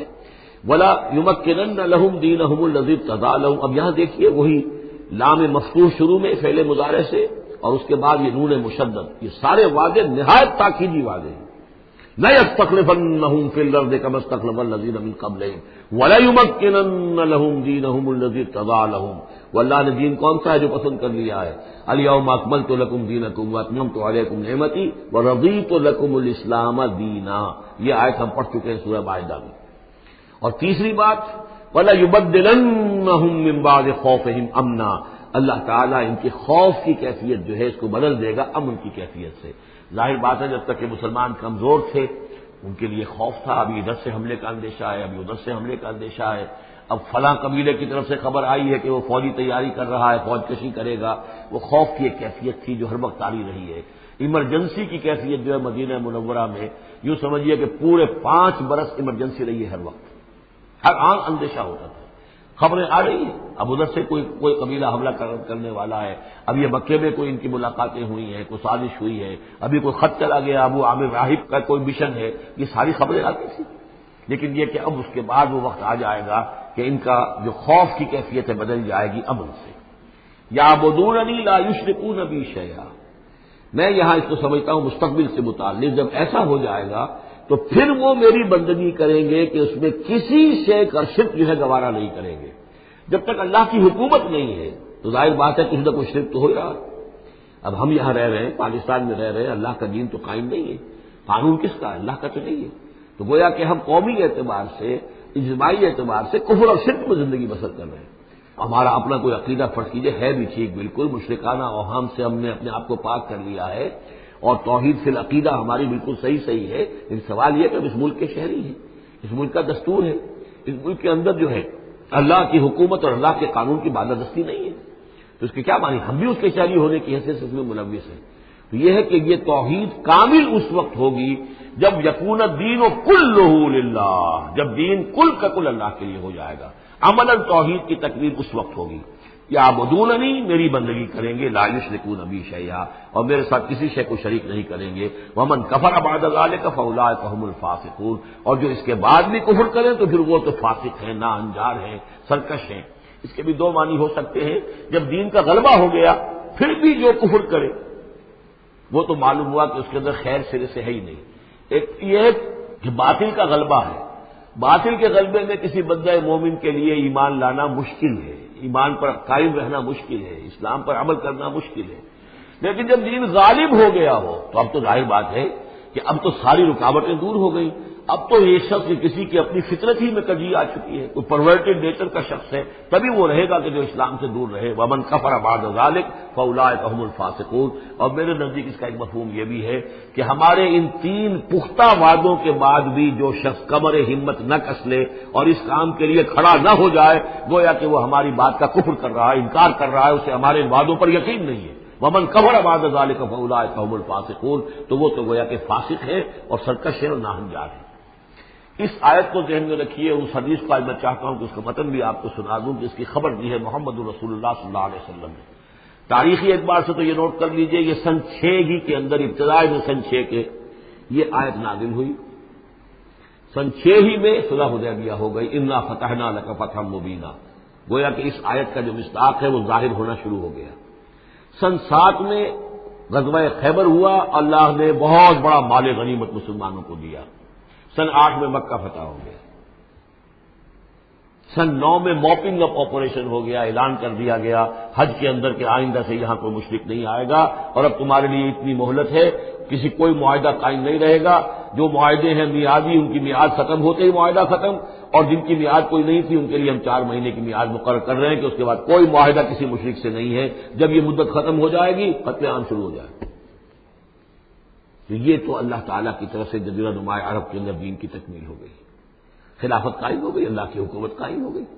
جیسے حضرت داؤد خلیفہ تھے، یہاں حضرت محمد خلیفہ ہے صلی اللہ علیہ وسلم، اس لیے کہ حاکم اب کون ہے؟ حضرت محمد صلی اللہ علیہ وسلم۔ اپنی زندگی میں تو حاکمیت جو بھی ہے آپ کے پاس ہے۔ اس کے بعد خلافت راشدہ میں پھر یہ خلافت کہاں سے کہاں پہنچی وہ آپ کو معلوم ہے، لیکن پھر ریورسل شروع ہو گیا۔ لیکن وہ حدیث میں آپ کو سنا رہا ہوں، حضرت نعمان بن بشیر سے مروی ہے رضی اللہ تعالی عنہ، اور مسند احمد بن حنبل میں یہ روایت ہے کہ حضور نے یہ فرمایا صلی اللہ علیہ وسلم، تکون النبوۃ فیکم ما شاء اللہ ان تکون، مسلمانوں تمہارے مابین نبوت موجود رہے گی جب تک اللہ چاہے گا کہ رہے، یعنی میں موجود رہوں گا بنفس نفیس تمہارے مابین جب تک اللہ چاہے گا۔ ثم یرفع اللہ اذا شاء یرفعها، پھر اللہ تعالیٰ اس کو اٹھا لے گا جب چاہے گا، نبوت کو اٹھا لے گا، یعنی میرا انتقال ہو جائے گا، تو ایک دور جو ہے وہ ختم ہو جائے گا۔ فرمایا ثم تکون خلافتا علی منہاج النبوۃ، پھر خلافت ہوگی نبوت کے نقش قدم پر، نبوت ہی کے طریقے پر، ٹھیک وہی نظام جو محمد عربی صلی اللہ علیہ وسلم نے قائم کیا تھا، بعین ہی ایک بال کے فرق کے بغیر وہ نظام جو کا تو قائم رہے گا، خلافت علی منہاج النبوۃ۔ فتکون ما شاء اللہ وان تکون، یہ بھی رہے گا جب تک اللہ چاہے گا یہ دور۔ ثم یرفع اللہ اذا شاء یرفع، پھر اس دور کو بھی اللہ اٹھا لے گا جب اللہ چاہے گا۔ ثم تکون ملکن عاضا، پھر ملوکیت کا دور آئے گا، اور وہ کاٹ کھانے والی ملوکیت ہوگی، کاٹ کھانے والی ملوکیت، ظالم ملوکیت، اور یہ بھی رہے گا جب تک اللہ چاہے گا، پھر اللہ اس کو بھی اٹھا لے گا۔ پھر چوتھا دور آئے گا ثم تکون ملکن جبریا، پھر غلامی کی ملوکیت ہوگی، یعنی یہ دور جو ہمارا گزرا ہے کولونیل دور، پہلے یہ کہ ملوک تھے، بادشاہ تھے، چاہے وہ بنو عباس میں تھے یا بنو امیہ میں سے تھے، یا یہ کہ ترک تھے، مسلمان تو تھے، کلمہ گو تو تھے، ان میں کوئی نہ اچھا بھی ہوتا تھا، بہت اچھے لوگ بھی تھے، برے لوگ بھی تھے، لیکن مسلمان تو تھے، کلمہ گو تو تھے۔ لیکن چوتھا دور آیا کہ کہیں ہم انگریزوں کے غلام ہو گئے، کہیں ہم ولندیزیوں کے غلام ہو گئے، کہیں ہم فرانسیسیوں کے غلام ہو گئے، کولونیل پاورز۔ تو ہماری تو ملکہ معظمہ جو ہے ملکہ وکٹوریہ تھی، 1857 سے تو ہم ان کی رعایا بن گئے تھے، اس سے پہلے تو جو بھی تھی بہرحال ایسٹ انڈیا کمپنی جو تھی، لیکن یہ کہ بعد میں تو ہم براہ راست تاج برطانیہ کے غلام تھے۔ یہ چوتھا دور ہے جو تقریباً یوں سمجھیے کہ ابھی نصف میں پہنچا ہے، اس اعتبار سے کہ اگرچہ براہ راست وہ جو حکومتوں کا جو بساط بچھی ہوئی تھی وہ لپیٹ دی گئی ہے، لیکن ابھی مالیاتی اعتبار سے ریموٹ کنٹرول سے وہی قوتیں ہیں کہ جو آج بھی کنٹرول کر رہی ہیں ہمیں. یہ ریموٹ کنٹرول ہے. ابھی یہ چوتھا دور ختم نہیں ہوا ہے. پہلے یہ براہ راست آکوپیشن اور اپنی حکومتیں اپنی فوجیں لا کر. اب یہ ہے کہ اس کے بغیر بائی پراکسی چاہے ہمارے ہی آدمی بیٹھے ہوئے ہیں لیکن اصل میں سارا جو ہے یہ مالیاتی جو ہے استعمار ہے، ایک نیا عالمی استعمار ہے. لیکن یہ استعمار جو ہے اس طرح کا کولونیل رول نہیں ہے کہ انگریز موجود ہیں، ان کی فوج موجود ہے، یا فرانسیسی فوج موجود ہے، یا اطالوی فوج موجود ہے، بلکہ یہ تو IMF اور ورلڈ بینک کا نظام ہے اس کے تحت، اور ملٹی نیشنل کمپنیوں کی. لیکن جو خوشخبری کی بات ہے وہ یہ ہے کہ حضور نے فرمایا بالآخر یہ چوتھا دور بھی ختم ہو جائے گا. اور خوشخبری یہ ہے کہ ثم تکون خلافۃ علی منہاج النبوۃ، پھر دور آئے گا خلافت علی منہاج النبوۃ کا. ثم سکت رسول اللہ صلی اللہ، اس کے بعد حضور خاموش رہے، اس لیے کہ اس کے بعد تو دنیا کے خاتمے کا معاملہ ہے. وہ خاتمے کے بارے میں عرض کر چکا ہوں، ایک طویل عرصے تک تو پوری دنیا میں وہ خلافت علی منہاج النبوۃ رہے گی گلوبل، اس لیے کہ حضور نے یہ بتا دیا ہے کہ اب جب یہ خلافت علی منہاج النبوۃ کا نظام آئے گا تو کل روئے ارضی پر ہوگا. مسلم شریف میں روایت ہے، یہ حضرت ثوبان حضور کے ایک آزاد شدہ غلام تھے، جیسے کہ حضرت زید بن حارثہ بھی حضور کے غلام تھے، آپ نے آزاد کر دیا تھا. اسی طرح حضرت ثوبان بھی ہے مولا، ان ثوبان مولا رسول اللہ صلی اللہ علیہ وسلم. اس میں روایت کیا ہے، حضور نے فرمایا ان اللہ زوالی الارض، اللہ نے میرے لیے ساری زمین کو لپیٹ دیا یا سکیڑ دیا. فرائے تو مشارقہا و مغاربہا، تو میں نے سارے مشرق دیکھ لیے زمین کے، سارے مغرب دیکھ لیے. وَإِنَّ أُمَّتِي سَيَبْلُغُ مُلْكُهَا مَا زُوِّيَ لِي مِنْهَا، اور میری امت کی حکومت ان تمام علاقوں پر قائم ہو کر رہے گی جو اس طرح زمین کو سکیڑ کر یا لپیٹ کر مجھے دکھا دیے گئے. اور یہ روایت صحیح مسلم کی ہے. اسی طرح کی ایک اور حدیث ہے حضرت مقداد بن الاسود سے رضی اللہ تعالی عنہ کہ اس روئے ارضی پر کوئی گھر اور کوئی خیمہ نہیں بچے گا، یعنی سیٹل جو علاقے ہیں جہاں گھر ہیں، شہر ہیں، گھر بنے ہوئے ہیں، مکان بنے ہوئے ہیں، یا نومیڈک ٹرائبز جہاں بھی ہیں کہ وہ اپنے خیمے لے کے ادھر سے ادھر جاتے رہتے ہیں، نہ کوئی گھر بچے گا نہ خیمہ جس میں اللہ کا دین داخل نہ ہو جائے. بعز عزیز اور ذل ذلیل، یہاں تو یہ کہ گھر اور خیمے والا اسلام قبول کرے گا، اسلام اس کے گھر میں داخل ہوگا، اس کا بھی اعزاز ہوگا. اور یا وہ گھر والا اسلام قبول نہیں کرے گا لیکن اسلام کی بالادستی جو ہے تسلیم کرنی پڑے گی. یؤت الجزیۃ عن ید وہم صاغرون، یہ جو ہم پڑھ رہے ہیں سورہ توبہ کے اندر، تو گویا کہ اس کے گھر میں بھی اسلام تو آ گیا لیکن وہ بدبخت جو ہے اسلام کی نعمت سے اور اس کے اعزاز سے محروم رہا. یہ ہے وہ خبر کہ جو ہے صحیح احادیث ہیں. اور یہ منطقی طور پر بھی سمجھ لیجئے کہ قرآن مجید میں یہ بات واضح کر دی گئی کہ حضور کو بھیجا گیا غلبہ دین کے لیے، 3 دفعہ فرمایا. سورہ توبہ میں ہم پڑھ چکے ہیں، 2 مرتبہ آگے اور آنا ہے. هو الذی ارسل رسولہ بالہدی ودین الحق لیظہرہ علی الدین کلہ، اور 5 مرتبہ فرمایا کہ حضور کو بھیجا گیا پوری نوع انسانی کے لیے. اس کی سب سے نمایاں اور سب سے جو لوگوں کے اندر عام طور پر معروف آیت ہے وہ یہ ہے وما ارسلناک الا کافۃ للناس بشیرا ونذیرا. ویسے ہم پڑھ آئے سورہ انبیاء میں وما ارسلناک الا رحمۃ للعالمین، اس کا بھی مفہوم یہی ہے، تمام جہان والوں کے لیے ہم نے بھیجا ہے آپ کو رحمت بنا کر. اور ہم نے نہیں بھیجا ہے محمد آپ کو مگر پوری دنیا کے لیے، پوری نوع انسانی کے لیے بشیر اور نذیر بنا کر. ان دونوں کو جوڑو تو اس کا منطقی نتیجہ بھی یہ ہے کہ حضور کی بعثت کا مقصد مکمل ہوگا ہی اس وقت جبکہ کل عالم انسانیت پر دین حق غالب ہو جائے، اور یہ ہو کر رہنا ہے. ومن کفر بعد ذلک فاولئک هم الفاسقون واقیموا الصلاۃ وآتوا الزکاۃ، اور نماز قائم کرو اور زکات ادا کرو. واطیعوا الرسول لعلکم ترحمون، رسول کی اطاعت کرو تاکہ تم پر رحم کیا جائے. چونکہ روح سخن منافقین کی طرف ہے، اور میں نے آپ کو بتایا تھا ان پر جو شاخ گزر رہی تھی وہ در حقیقت رسول کی اطاعت تھی. بار بار کہتے تھے یہ اپنے جی سے بات کہہ دیتے ہیں، آیت تو ابھی اتری نہیں، ابھی کوئی آیت تو آئی نہیں، قرآن میں تو ابھی یہ حکم آیا نہیں. یہ معاملہ جو ہے ان کو شاق گزر رہا تھا حضور کی اطاعت. واقیموا الصلاۃ وآتوا الزکاۃ، اور نماز قائم کرو اور زکات ادا کرو. واطیعوا الرسول لعلکم ترحمون، اور اللہ رسول کی اطاعت کرو تاکہ تم پر رحم کیا جائے. لا تحسبن الذین کفروا معجزین فی الارض، یہ کافر یہ نہ سمجھیں کہ وہ اللہ کو تھکا دیں گے یا ہرا دیں گے اس زمین میں. ومأواہم النار، ان کا ٹھکانہ آگ ہے. ولبئس المصیر، اور بہت برا ٹھکانہ ہے.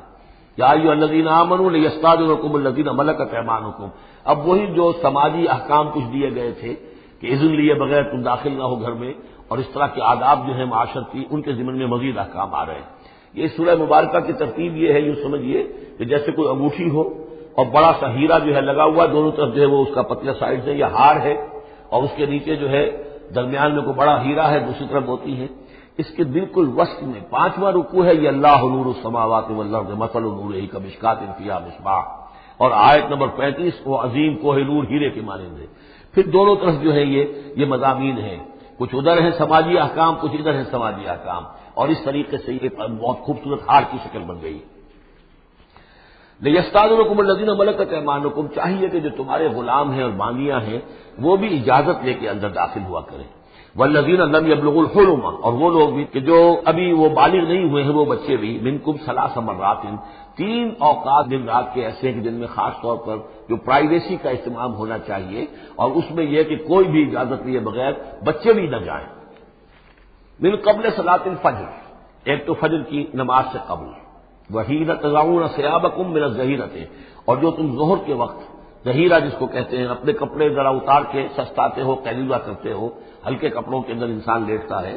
ومن بعد صلاۃ العشاء، اور نماز عشاء کے بعد۔ ثلاث عورات لکم، یہ 3 اوقات تمہارے پردے کے اوقات ہیں، یہ تمہاری خاص پرائیویسی کے اوقات ہیں۔ لیس علیکم ولا علیہم جناح، بعدہن، ان کے علاوہ عام حالات میں کوئی حرج نہیں ہے، بعدہن کہ وہ یعنی وہی تمہارے ملازم ہیں، تمہارے غلام ہیں یا باندیاں ہیں، یا اسی طریقے سے تمہارے بچے ہیں، طوافون علیکم بعضکم علی بعض، وہ آئیں جائیں گھروں کے اندر، ظاہر بات ہے کہ اس کمرے میں آئے ہیں، اس میں گئے ہیں، اس میں کوئی حرج نہیں ہے کہ وہ آئیں جائیں اور پھریں۔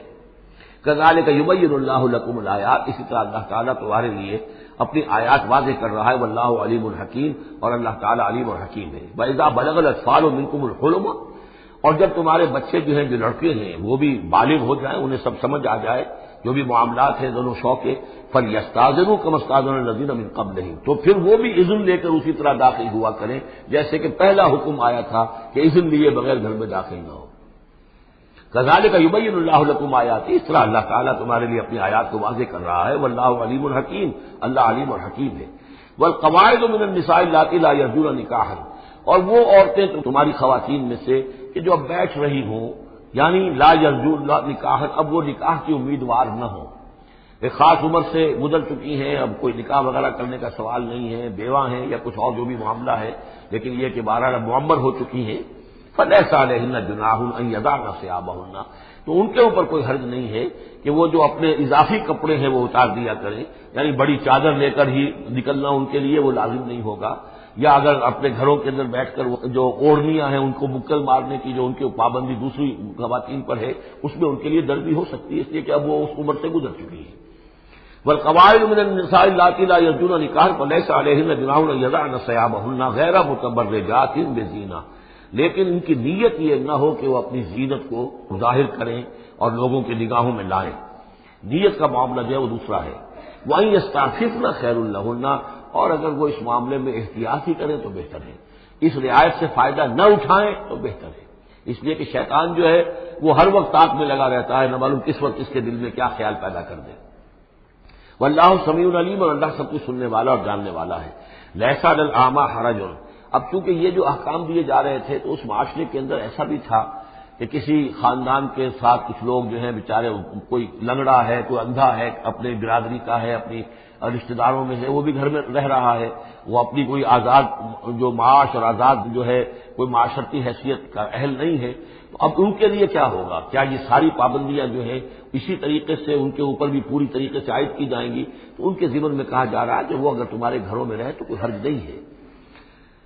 لیس علی الاعمی حرج، کوئی کسی اندھے کے اوپر کوئی حرج نہیں ہے، کوئی تکلیف نہیں ہے، ولا علی الاعرج حرج، اور نہ ہی کسی لنگڑے پر، ولا علی المریض، اور نہ بیمار پر حرج، ولا علی انفسکم، نہ تمہارے اوپر کوئی تنگی ہے، ان تاکلوا من بیوتکم و بیوت آبائکم، کہ تم کھانا کھایا کرو اپنے گھروں سے، اپنے باپوں کے گھروں سے، اور بیوت امہاتکم، یا اپنی ماؤں کے گھروں سے، اور بیوت اخوانکم، اپنے بھائیوں کے گھروں سے، اور بیوت اخواتکم، یا اپنی بہنوں کے گھروں سے، اور بیوت اعمامکم، یا اپنے چچاؤں کے گھروں سے، اور بیوت عماتکم، یا اپنی پھوپھیوں کے گھروں سے، اور بیوت اخوالکم، یا اپنے ماموں کے گھروں سے، اور بیوت خالاتکم، یا اپنی خالاؤں کے گھروں سے، او ما ملکت مفاتحہ، یا یہ کہ جس کی کنجیاں تمہارے ہاتھ میں ہے، کارخانہ ہے، اس کے مالک ہی تم ہو، وہاں جاؤ اور وہاں پر جا کر تم کھانا پینا ہو تو کھاؤ، اور صدیقکم، یا تمہارے اپنے دوست ہیں اس کے گھر سے، لیس علیکم جناح ان تاکلوا، کوئی حرج نہیں ہے تم پر اس میں، ان تاکلوا جمیعا، کہ سب مل کر کھاؤ، او اشتاتا، یا علیحدہ علیحدہ کھاؤ۔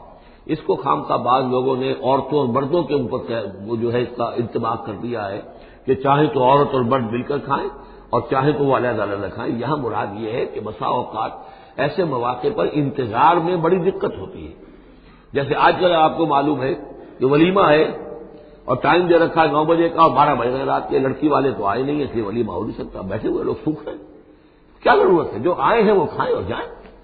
لہذا یہ نہیں ہے کہ سب کے سب جمع ہو کر ہی اور ایک کی جمعیت ہو تبھی وہ کھائیں، بلکہ یہ کہ اپنی ضرورت کے تحت جیسے بھی ہو، اگر سب مل جل کر بیٹھ کر کھائیں تب بھی کوئی حرج نہیں، اور اگر علیحدہ علیحدہ گروپس کے اندر یہ کھا لیا جائے تب بھی کوئی حرج نہیں۔ یہ مجلسی احکام جو دیے جا رہے ہیں اس سے مراد یہ نہیں ہے کہ ستر اور حجاب کے احکام بھی یہاں پہ ٹوٹ جائیں گے، اور یہاں پر جو ہے گھریلو جو ہے اگر پارٹیز کو تھرو کی گئی ہیں تو اس میں کوئی پردے وردے کی حاجت نہیں ہے، اس میں مرد اور عورتیں جو ہے وہ مخلوط طور پر شریک ہو جائیں، معاذ اللہ، یہ مراد نہیں۔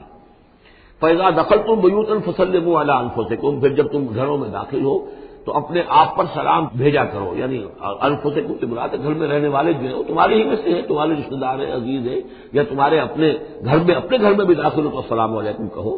تحیۃ من عند اللہ مبارکۃ طیبۃ، یہ دعا ہے اللہ کے پاس سے، اللہ نے تمہیں سکھائی ہے السلام علیکم، اور یہ مبارک بھی ہے اور پاک بھی ہے۔ کذالک یبین اللہ لکم الآیات لعلکم تعقلون، اسی طرح اللہ تعالیٰ تمہارے لیے اپنی آیات کو واضح کر رہا ہے، کھول کر بیان کر رہا ہے تاکہ تم عقل سے کام لو۔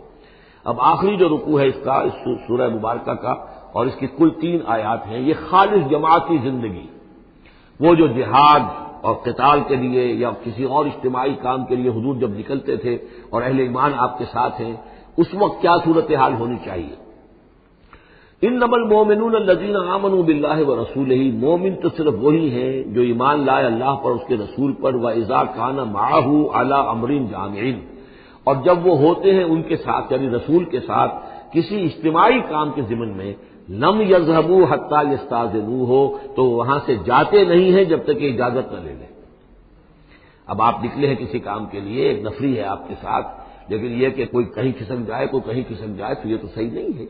وہ تو یہ ہے کہ اب اس اجتماعی نظم کا تقاضا یہ ہے کہ اب جہاں بھی وہاں سے کوئی عذر پیش آ گیا ہے، کوئی ایسی مجبوری ہے، کوئی جانا ہے تو اجازت لے کر جائیں۔ علی امر جامع لم یذهبوا حتی یستاذنوہ، جب تک کہ اذن نہ لے لیں۔ ان الذین یستاذنونک اولئک الذین یؤمنون باللہ ورسولہ، یقیناً اے نبی جو لوگ آپ سے اجازت لیتے ہیں وہی ہیں کہ جو ایمان رکھتے ہیں اللہ پر، اس کے رسول پر۔ فیستاذنوک، پھر جب وہ آپ سے کوئی اجازت مانگے، رخصت مانگے، لبعض شانہم، اپنی کسی عذر کی وجہ سے، فاذن لمن شئت منہم، تو اجازت دے دیجئے جسے آپ چاہیں۔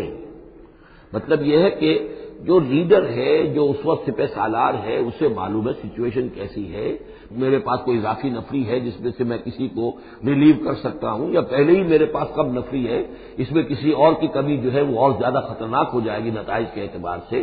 لہذا یہ نہیں ہے کہ صاحب میں نے اجازت طلب کی تو مجھے اجازت ملنی چاہیے، یہ نہیں، اجازت کیا ہوئی پھر؟ یہ تو وہی ہے کہ تھانے داروں کسی معافی مانگتی ہے، اچھا میں نے تو کچھ نہیں کیا لیکن اگر آپ سمجھتے ہیں کہ میں نے کچھ کیا تو میں معافی مانگتا ہوں۔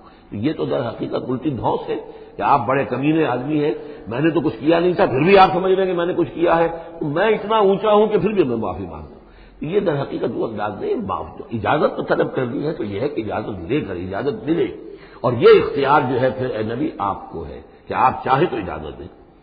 فاذن لمن شئت منہم واستغفر لہم اللہ، اور اس پر بھی ان کے لیے استغفار کیجیے اللہ سے، کیونکہ انہوں نے ظاہر بات ہے اپنے کسی ذاتی کام کو زیادہ اہمیت دی ہے اس اجتماعی کام سے۔ یہ اجتماعی کام نبی کا ذاتی نہیں ہے، یہ دین کا کام ہے، اللہ کے دین کا کام ہے۔ دین کو غالب کرنا فرض منصبی اللہ کی طرف سے ہے ان پر، لہذا اس کے لیے تم ان کے ساتھ نکلے ہو۔ لہذا یہاں پر جو ہے اب اگر تم نے اپنے ذاتی کام کو اس دین کے کام سے اہم تر سمجھا ہے تبھی تو یہاں سے رخصت لے کر جا رہے ہیں، یہ خود ایک ہلکی بات ہے، گویا کہ تم نے دین کے کام کو کمتر سمجھا ہے اپنے کام سے اور اس کو اہمیت زیادہ دی ہے۔ لہذا استغفار، اے نبی ان کے لیے استغفار کیجئے، واستغفر لہم اللہ، اور ان کے لیے استغفار کیجئے، ان اللہ غفور الرحیم، یقیناً اللہ تعالیٰ غفور الرحیم ہے۔ ایک بات البتہ نوٹ کر لیجئے کہ یہ مضمون جب سورہ توبہ میں آیا ہے تو اس سے اگلا قدم ہے، یہ چونکہ ہے سن 6، وہ ہے سن 9، 3 سال میں فرق کیا واقع ہوا؟ ابھی تو فرمایا گیا ہے کہ جو اجازت لے کر جاتا ہے نبی وہ وہی ہے کہ جو واقعی ایمان رکھتا ہے، لیکن وہاں فرمایا گیا جو ایمان رکھتے ہیں وہ اجازت لیتے ہی نہیں، وہ جو موقع تھا وہ تھا نفیر عام کا موقع، وہ موقع تھا نہایت ہی یوں سمجھیے ایمرجنسی کا موقع. اس موقع پر اجازت طلب کرنا ہی در حقیقت اس بات کی علامت تھی کہ یہ منافق ہے. لہذا وہاں روکا گیا. آپ نے کیوں اجازت دے دی؟ اف اللہ عنک لما اذنت لہم، کیوں آپ نے اجازت دے دی؟ آپ کی اجازت آپ نہ دیتے تب بھی انہوں نے جانا نہیں تھا، تو ان کا جو نفاق کا پردہ چاک تو ہو جاتا نا، ان کی حقیقت تو کھل جاتی. تو یہ وقت کے حوالے سے ہے، اور اس کو درجہ بندی بھی کہہ سکتے ہیں. ایک وہ لوگ ہیں جو اس دین کے کام کے لیے اس درجے ہمتن اپنے آپ کو پیش کر چکے ہیں کہ دنیا کے کسی بھی کام کو اس سے اہم تر نہیں سمجھتے. وہ کیسے اجازت طلب کریں گے؟ اس سے نچلا درجہ ہے کہ وہ لوگ ہیں جو دین کے اس کام میں لگے ہوئے ہیں، لیکن کم سے کم نظم کی اتنی پابندی تو کرتے ہیں کہ اگر کہیں انہیں ضرورت پیش آ گئی جانا ہے تو اجازت لے کر جائیں. اس سے نیچے وہ لوگ ہیں جو اجازت کے بغیر ہی کھسک گئے تو معلوم ہوا ان کا تو سرے سے اس کام سے سرے سے کوئی تعلق ہے ہی نہیں. تو درجے بندی ہے. سیڑھیاں ہیں، اوپر کی سیڑھی کے اعتبار سے درمیانی سیڑھی نیچے ہے، لیکن نیچے والی سیڑھی کے اعتبار سے درمیانی اونچی ہے. تو یہ ریلیٹو معاملہ جو ہے رہے گا کہ ایک وہ لوگ ہیں جو سرے سے اس کا بھی خیال نہیں کرتے کہ اجازت لیں. اجتماع ہے، کوئی اس کی معاملت بھی نہیں کی ہے، نہ بعد میں کی ہے، نہ پہلے کہا ہے کہ میں نہیں آ سکتا. معلوم ہوا کہ انہیں کوئی سرے سے احساس ہی نہیں ہے کہ ہم کسی نظم کے پابند ہیں اور ہماری کوئی ذمہ داری ہے. اس سے بہتر کم سے کم وہ لوگ ہیں کہ جو اپنا عذر پیش کر دیتے ہیں، اجازت لے لیتے ہیں. لیکن اس سے بھی بہتر اونچا درجہ ہے کہ دنیا کے کسی بھی کام کو دین کے اس کام سے اہم تر مت سمجھو. اللہ تعالیٰ تمہارے کام سنوارے گا، اللہ تعالیٰ تمہاری ذمہ داری قبول کر لے گا. تم اللہ کے کام کے لیے نکلو. لا تجعلوا دعاء الرسول بینکم کدعاء بعضکم بعضا. تم یہ رسول کا بلانا اپنے مابین ایسے نہ سمجھ لو جیسے تمہارا آپس میں ایک دوسرے کو بلانا ہوتا ہے. بلانا یہ بھی ہے، آپ نے کسی کو دعوت دی، میرے گھر آئیے کھانا کھائیے، رسول نے دعوت دی، کیا یہ برابر ہو جائے گا معاملہ؟ لیکن ایک بلانا یہ ہے کہ رسول پکار رہا ہے تمہیں کہ آؤ اللہ کی راہ میں چلو میرے ساتھ. ایک یہ کہ کوئی عام آدمی آپ کو کہہ رہا بھائی میرا ایک کام ہے، ذرا میرے اس کام کے لیے تھوڑی دیر کے لیے آ جائیے، کچھ مجھے چاہیے، مدد چاہیے. تو زمین و آسمان کا فرق ہو گیا. اور تیسرے معنی اس کی یہ بھی ہے کہ دعا سے مراد یہ کہ مخاطب ہونے کا انداز، تم جس طرح ایک دوسرے سے بات کر لیا کرتے ہو ایسے رسول کے ساتھ بات نہ کر لیا کرو. ان کے مقام کو، ان کے ادب کو، یہ سورہ حجرات میں جا کر تفصیل سے ہی بات آئے گی. لا ترفعوا اصواتکم فوق صوت النبی ولا تجہروا له بالقول کجہر بعضکم لبعض ان تحبط اعمالکم. تو یہ تینوں مفہوم اس کے ہیں. قد یعلم اللہ الذین یتسللون منکم لواذا. اللہ کو خوب معلوم ہے تم میں سے وہ لوگ جو اوٹ لے کر کھسک جاتے ہیں، یعنی کہیں نکلے تو ہیں، درج ہو گیا کہ یہ بھی جانے والوں میں ہے، کہیں دیکھا کہ کوئی دیکھ نہیں رہا کھسک گئے. یا اجتماع ہے، بیٹھے ہوئے ہیں، وہیں پر اب بات آئی ہے کہ اب ایک مہم درپیش ہے، اب انہیں سمجھ میں آ گیا کہ اب نام مانگے جائیں گے، کون لوگ اس کے لیے اپنے آپ کو والنٹیئر کرتے ہیں. تو اس سے پہلے کہ وہ مرحلہ آئے وہ وہاں سے کھسک جائیں. یہ تسللون منکم، جو سٹک جاتے ہیں، کھسک جاتے ہیں آنکھ بچا کر لواذا. فلیحذر الذین یخالفون عن امرہ. تو انہیں ڈرنا چاہیے کہ جو رسول کے معاملے میں رسول کے بات کی مخالفت کرتے ہیں، ان تصیبہم فتنۃ، کہ ان پر کوئی عذاب اللہ کی طرف سے آ جائے، کوئی پکڑ آ جائے، کوئی بہت بڑی آزمائش آ جائے، اور یصیبہم عذاب علیم، یا ان کے اوپر کوئی بہت بڑا دردناک عذاب آ جائے. الا ان للہ ما فی السماوات والارض. آگاہ ہو جاؤ، یقیناً اللہ ہی کے لیے ہے جو بھی کچھ ہے تمام آسمانوں میں اور جو بھی کچھ ہے زمین میں. قد یعلم ما انتم علیہ. اللہ خوب جانتا ہے کہ تم کس مقام پر کھڑے ہو، تمہاری حیثیت کیا ہے، حقیقت کیا ہے، ایمان کتنا ہے، کتنے پانی میں ہو، تمہارے اعمال کیسے ہیں. ما انتم علیہ، جس حال میں تم ہو اللہ خوب جانتا ہے. ویوم یرجعون الیہ، اور جس دن کے وہ لوٹائے جائیں گے اللہ کی طرف، فینبئہم بما عملوا، تو اللہ تعالیٰ ان کو جتلا دے گا جو کچھ کے عمل انہوں نے کیے ہوں گے. واللہ بکل شیء علیم، اور اللہ ہر چیز کا علم رکھنے والا ہے. یہاں تیسرا گروپ جو ہے مکی اور مدنی صورتوں کا وہ ختم ہو گیا. مکی صورتیں 14، مدنی صرف 1، سورہ نور. بارک اللہ لی ولکم فی القرآن العظیم ونفعنی وإیاکم بالآیات والذکر الحکیم.